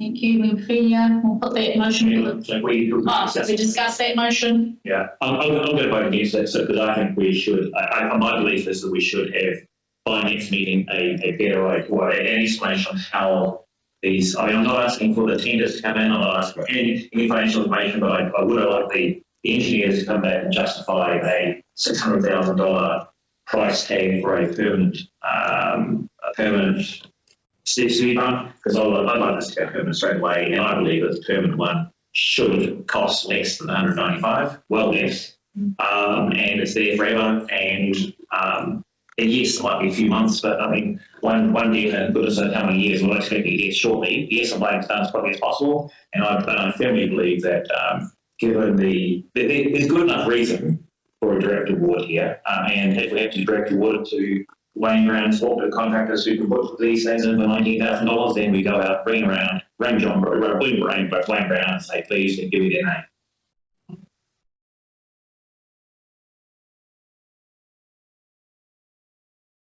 I agree with Member Evans. I would rather see a permanent fixture rather than mucking around with temporary fixtures in the hope that it saves somebody's life. I don't know that a rubberised raised crossing is going to be installed any quicker than a permanent structure. So we'll put that motion to the vote. Can I make another comment? Yes. Yeah, according to what I heard, then basically the rubberised options can go in very quickly, and they can be removed. So I think you can have both. I think that while it's hopeful to get a permanent option in, and that would be great, the way, that's a hope. Whereas if the rubberised ones come in, and I've seen them working, and then also there's a push and your quick options and all of that can happen and be put in place. And if it is as fast as what I hear, then the rubberised ones could be used somewhere else to support and make other communities safe. But if we're hoping for a permanent one to come in and that doesn't happen, it leaves all Kaikohe without anything at all. So that's why I support having a temporary one in before the permanent, while in the meantime, as short as possible, the permanent ones come in. Kia ora. Thank you. Elizabeth, do you have any final comment for us, please? Through the chair, I understand that there's differing opinions about which method should be used. I would suggest that the community board, perhaps, to have this heard by Takoko, who has the financial authority to actually approve this, perhaps make the recommendation that Takoko consider both options.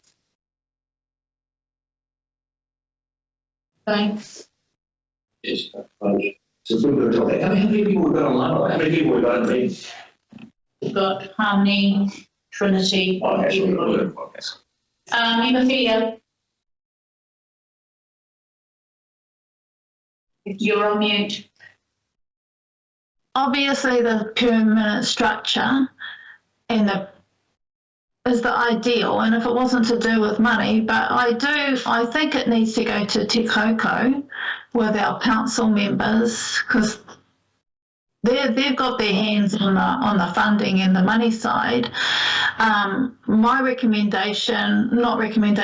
thoughts is permanent structure, and if they can find the money to do that, then that's what they should do.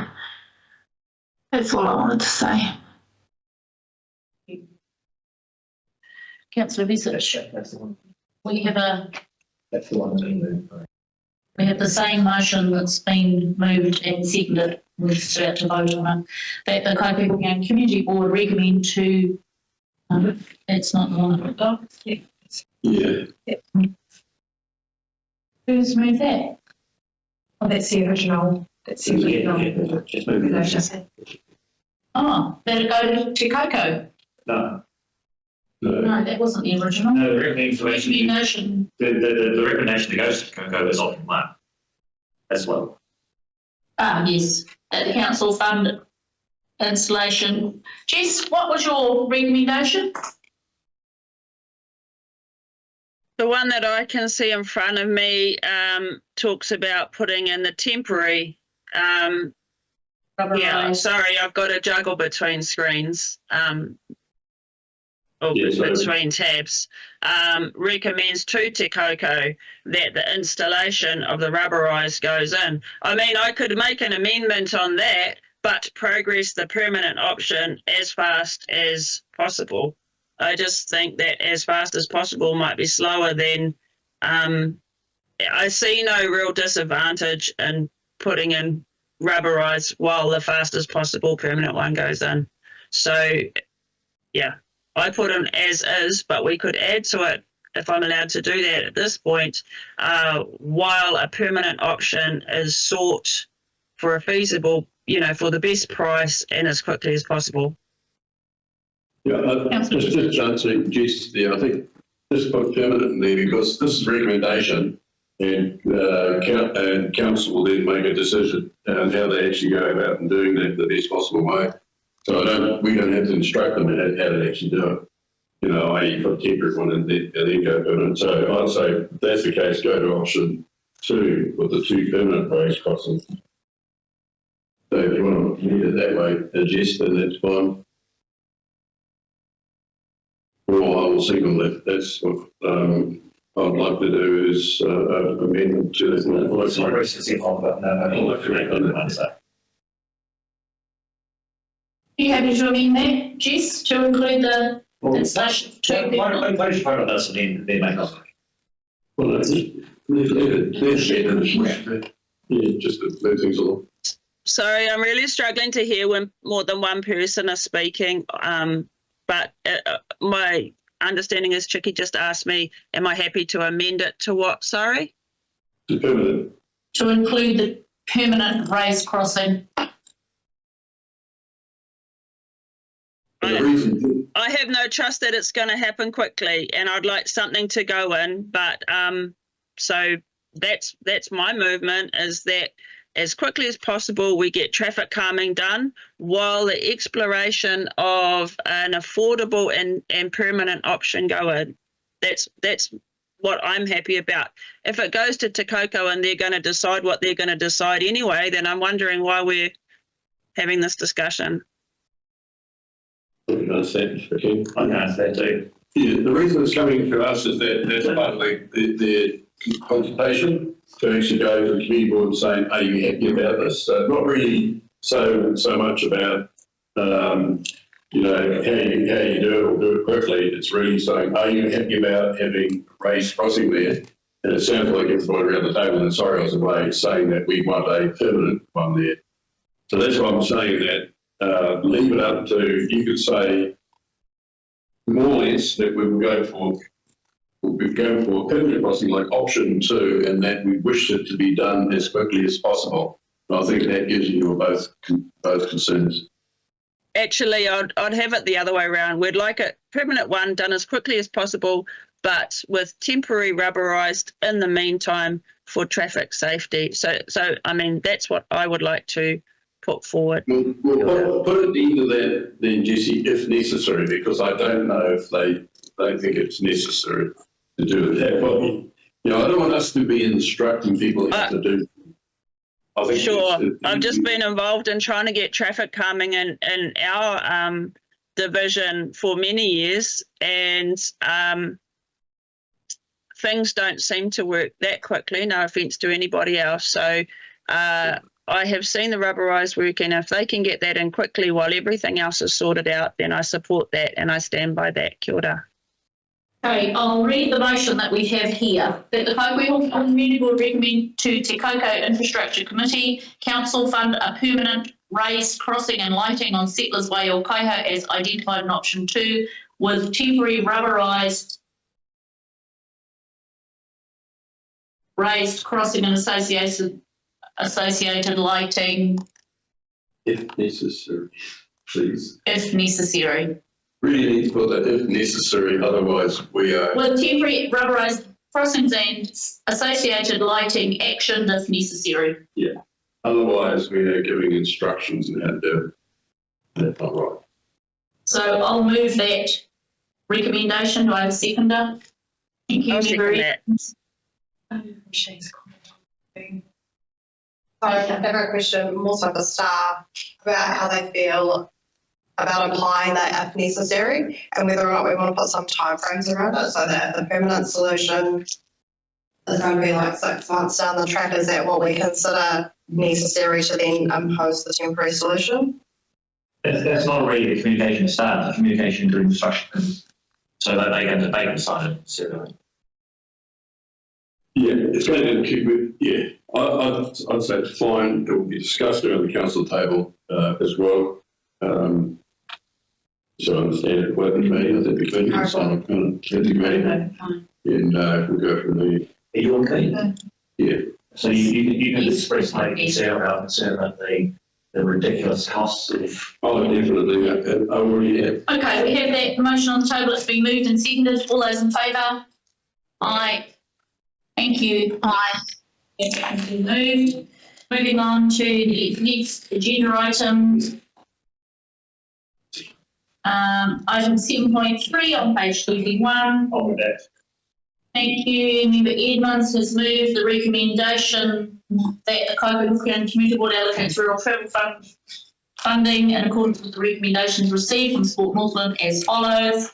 Equita Auckmanai $260, Tahiti United JMB $565, Opanoni JMB $520, Mangamuka Schools decline, Kaikohe Rugby Football Sports Club $1,810, Kaikohe Amateur Football Club $470, Horeke School application decline, Hokianga Sports Club $315, Bay Islands Hockey Association $210, Wheroha Community Trust $310, Otawa Sports Club Inc.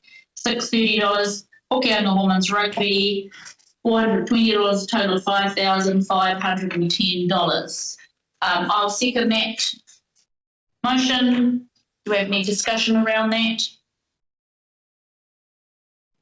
Well, why are you not lovely? Sorry, is Catherine here? I am, yes, but I can see Tanya's trying to ask a question. Oh, no, Tanya, you first. I'm just wondering, Catherine, has the Kaikohe Hokianga rugby team actually got teams this year? So I'm just trying to remember if it was this one. There was one of them. No, it went to Bay of Islands. If they do, they haven't applied for funding. The community connectors, sorry, I'll turn my camera on, that's very rude of me. The community connectors have been in contact with all of the sports teams. It's up to them if they put the applications in. Oh, no, okay, no, so I just see the Hokianga Sports Club and then there's the Kaikohe Rugby Football Sports Club. Yeah, they're two separate two different clubs. Oh, yeah, no, that's okay. I just wanted to clarify that. I read it wrong. Thank you. Okay, no worries. Okay, the numbers that we did give, how, as a percentage of those, of the actual figures requested, how much did we give on average? So if you go to the first page of supporting information, you worked out to about $10 per student. Oh, okay, so the requested, okay, I see that. So as a fraction of, okay, and how much, and the year, how much money is for the whole year? Over all three, it's 29,000, just over 29,000. Have we saved any for the next summer, or is this what's back? No, this is the end of this financial year. We will get new money for the new financial year, and then we will split that up. And so you'll get that when, and we are, just so that everyone is aware, because of the election, we are asking for all of the summer teams to get their applications in by the end of July, so that you can consider them at your September meeting before you rise for the election, because otherwise applications won't be considered until late November, early December, which means they might miss out for the summer round. So we are trying to be in contact with everyone we possibly can to make sure that they get their applications in. Sport Northland is doing that. We've also got our comms team will be putting some promotional material out around that as well. Okay, thank you. Now I've forgotten where we're up to. Okay, all those in favour? Aye. Any against? Any abstentions? No, that's carried. Okay, moving on to item 7.4 on page 35. Looking at, what is this? Reports.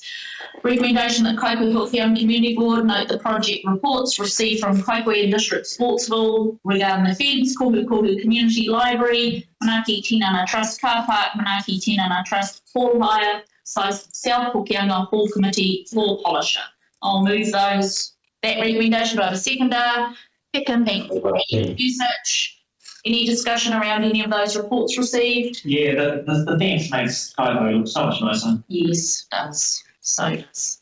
And I don't have to worry about what I'm wearing when I climb over the pigsty thing or whatever they call it, because there's some cool little barriers you just walk through. So yeah, very nice. Okay, all those in favour? Aye.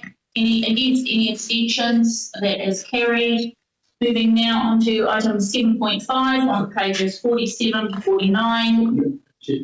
Just, can I get clarity around just how much money we have left? Because you remember the discussion that we had with the group looking at the placemaking, yes, the room kids placemaking. Yes. Through the chair, if you look at the executive summary, that tells you exactly how much the board has left at this time. Executive summary. Page, what is that? Oh, right, 333,600. So the 12 application, you're requesting a total of 38,000.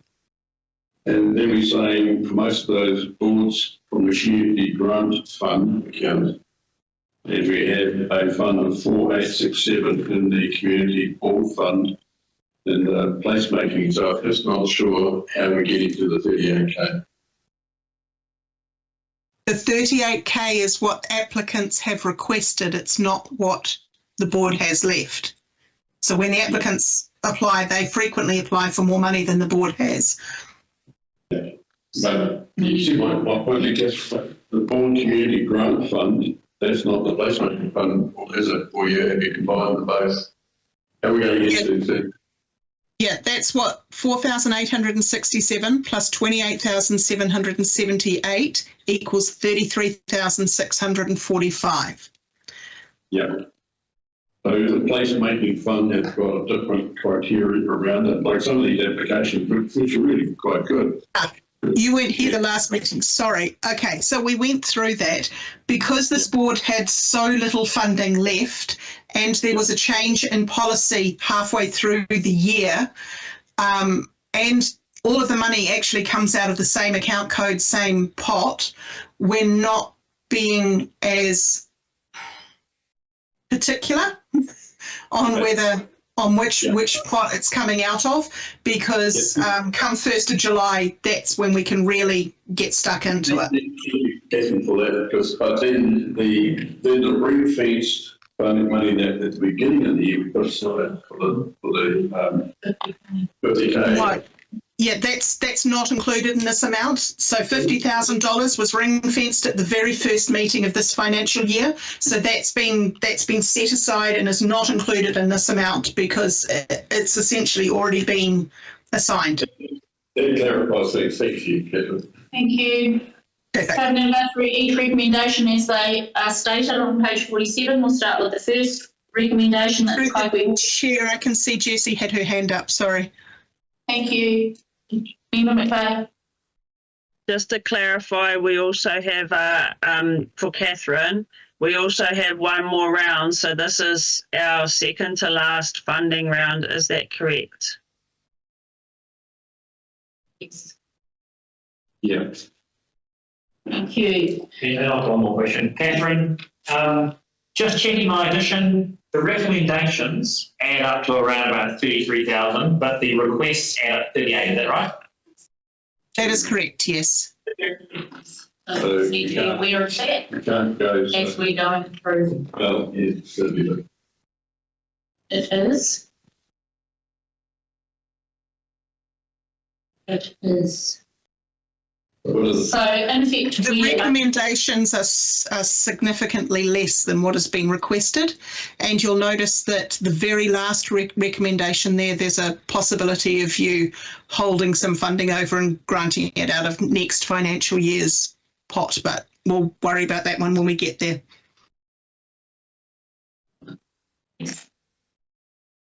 Okay, the first recommendation A, that the Kaikohe Hokianga Community Board approve the sum of $1,652 plus GIST, if applicable, be paid from the Board's Community Grant Fund account to Tania Pomana for the costs towards the Matariki 2025 Wānanga with FNDC Libraries and Kaikohe Hokianga Ward.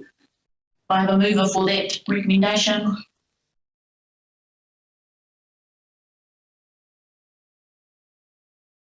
I'll move that recommendation. Do I have a seconder? Then we need a discussion.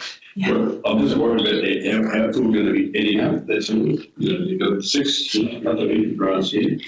You've got some that are different in scope, like the Great Single Final $2,000 and all of those. So I'm just wondering if we're going to handle this. This is the problem. Everybody probably wondering how we can, some of these things we just can't go through the whole. Okay, in my head, I have my solution, but.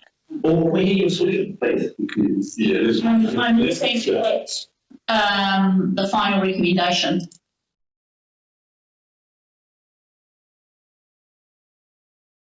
And have considered that recommendation and not in favour of supporting it.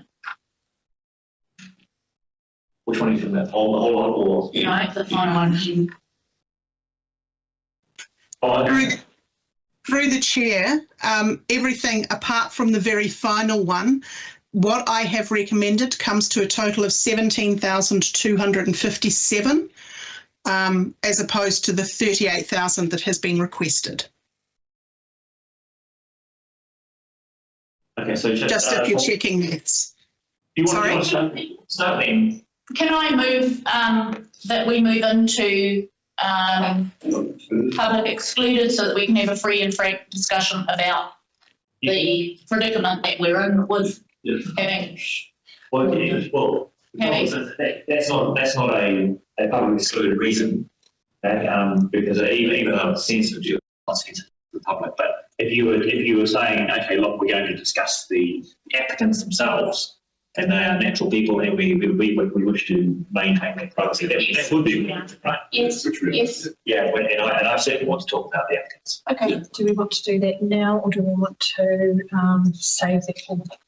Yes, we want to do that now. I think we need to. I was going to say, we can go to lunch.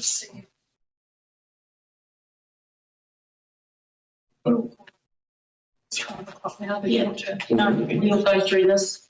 So the motion is that we move into public excluded. Do I have a seconder? Thank you, Member McVeigh. All those in favour? Aye. Any against? Aye. Carried. We'll move into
Okay, so can I make a motion on 7.5, please?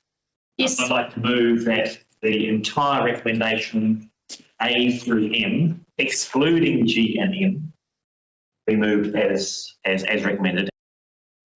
We'll deal with the G and M separate. Right, I'll second that. Member Evans.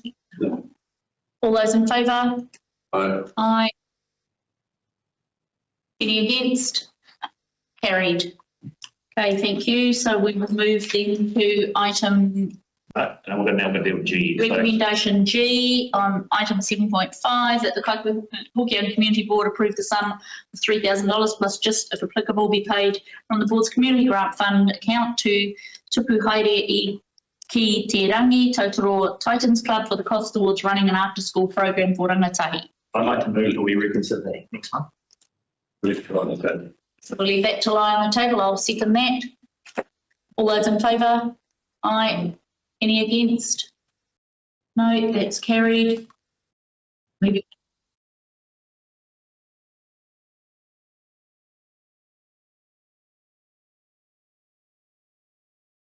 Next month. May. Next Yeah. meeting. Next meeting, yeah. Okay, recommendation M, that resolution 2024-131 for funding in the sum of $12,000 plus just, if applicable, to Maihi Memorial Trust for the 2025 CPI event be amended as follows. A, $4,000 plus just, if applicable, be paid to the applicant for the 2025 Heke Half Marathon, and B, the balance of $8,000 plus just, if applicable, be paid to the applicant for the 2026 CHI Festival, subject to the updated documentation required being submitted and approved by council no later than February 2026. And the updated items include updated waste management plan, updated health and safety plan, updated letter from Lynn's and the leaseholder of the property confirming their approval for the event to take place, updated list of food vendors if the scope of the event is substantially changed, and updated traffic management plan will also be required. I'll move that recommendation. Do I have a seconder? Thank you, Member Edmonds. Again, was it clear that $8,000 was being taken from the 25-26 community? You know, I will add that into the recommendation. 25-26. Okay. Which one is it? B. It's the B. Right. So Paid. the balance of $8,000 be paid to the applicant from the 2025-26 budget for the 2026 CHI Festival. Got that. Okay, I've moved that and we have a seconder. Any discussion? All those in favour? Aye. Any against? No, that motion is carried. Thank you. Moving now into the next item on our agenda, which is on page 201, members' report. Yeah, maybe noting the reports. Okay, the recommendation that the Kaikohe Hokianga Community Board note the March 2020 member report from Chair Chicky Rudkin. I've moved that and Councillor Vusic has seconded it. Any discussion?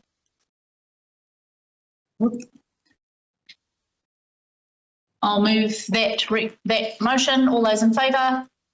Aye. Any against? No abstentions. That has been carried. Moving on to item 8.1 on page 205.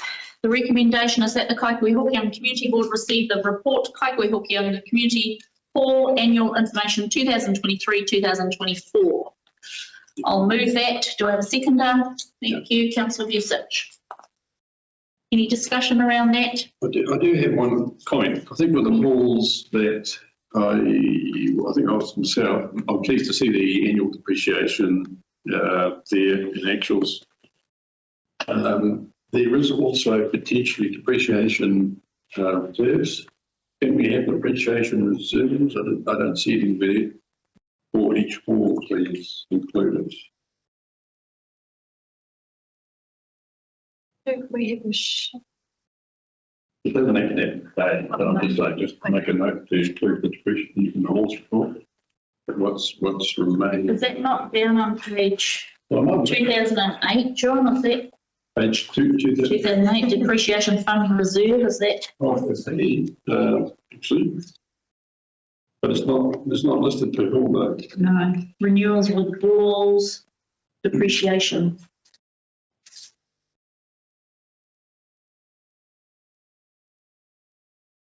Yeah, I'd like to see it. Because, yeah. Okay. That's my comment. Start to make a note. Any further discussion? I'll put that motion to the floor. All those in favour? Aye. Any against? Any abstentions? No, that has been carried. Moving on now to item 8.2 and page 311. And we have the lovely Casey Gammon online on big screen. If we have any questions. So the recommendation is that the Kaikohe Hokianga Community Board receive the report Local Authority Elections 2025 Guidelines for Elected Members. I'll move that recommendation. Do I have a seconder? Thank you. Councillor Vucic, any questions around that? I've got a question. Member Edmonds. Hello, Casey. You ready for my question? Okay.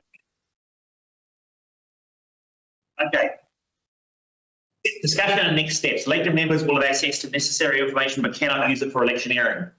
Can you please explain why they can't use it for electioneering?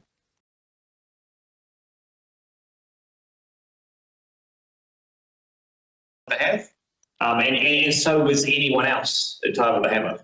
So what is the distinction that you are trying to get across on item number 4? Elected members will have access to necessary information but cannot use it for electioneering. Thank you for your question, Member Edmonds. Through you, the chair, I guess, key word there is, I guess, necessary may have, so elected members will have access to necessary information but cannot use it for electioneering. I think that the point that we're trying to get across there is that as elected members, not only are you privy to necessary information and public information that the public has access to, but you're also privy to information that is publicly excluded. And you, as elected members, also have a deeper understanding of how council works and like a deeper connection to, say, council staff and processes and what's upcoming that other candidates necessarily won't have. So we just want to be sure that there is a clear understanding that, especially when it comes to anything that is publicly excluded or council resources that are not publicly available, that they are not used for electioneering purposes.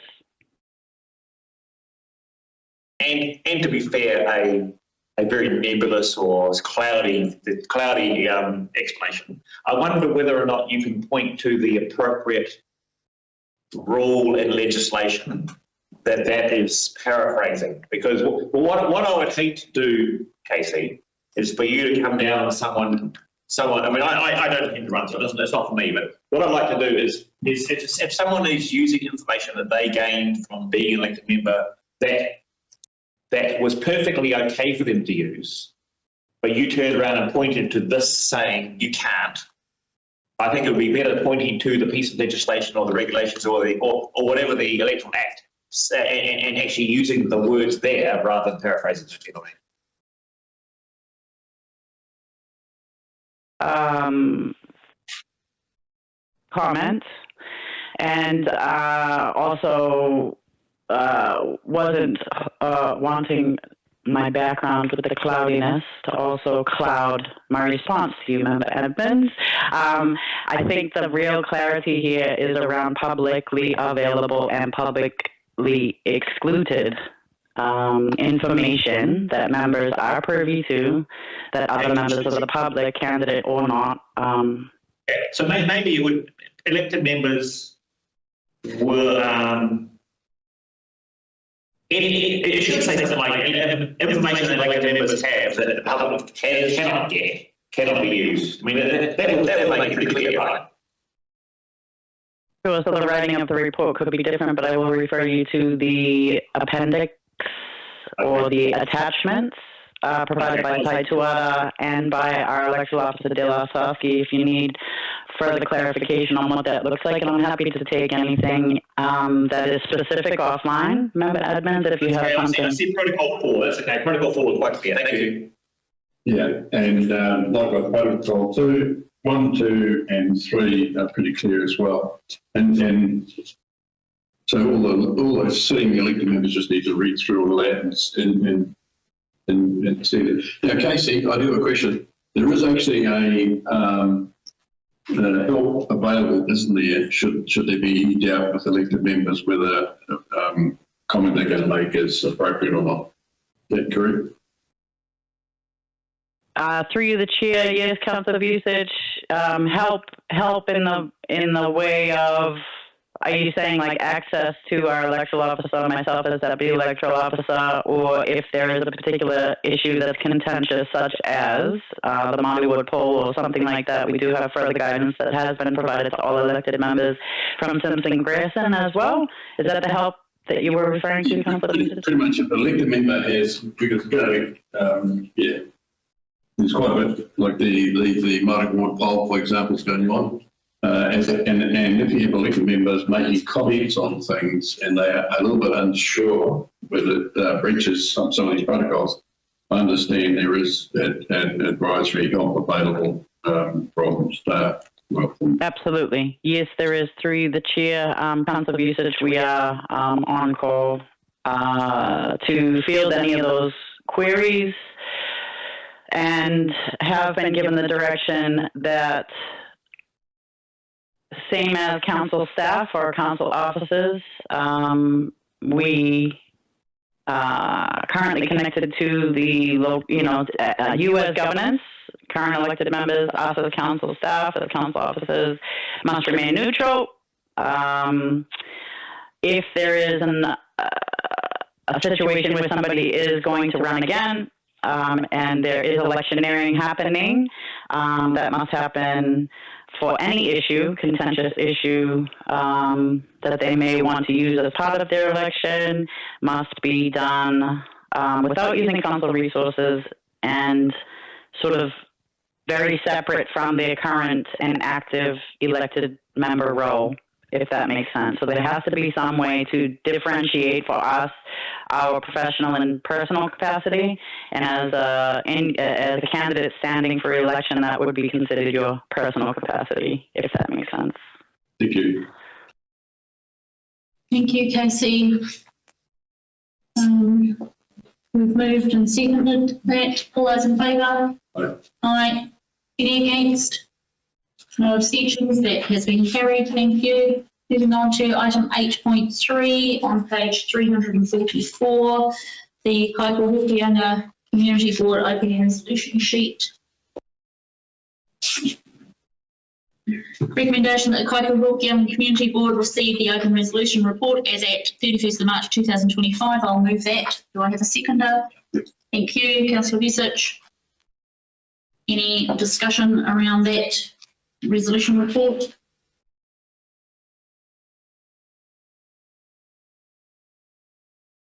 No. I'll move that and put that on the for voting. All those in favour? Aye. Any against and any abstentions? No. That has been carried. Move to item 9.0. Resolution to exclude the public, that the public be excluded from the following parts of the proceedings of this meeting. 9.1, confirmation of previous minutes, public excluded. 9.2, infrastructure acceleration fund, Kaikohe water and wastewater upgrades. I'll move that. Do I have a seconder? Thank you, Councillor Visich. All those in favour? Aye. Thank you. Just check that. Make sure, please.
everybody to our public meeting, whereby it is 2 minutes to 1 and we have concluded our meeting today. So I'll close with a prayer.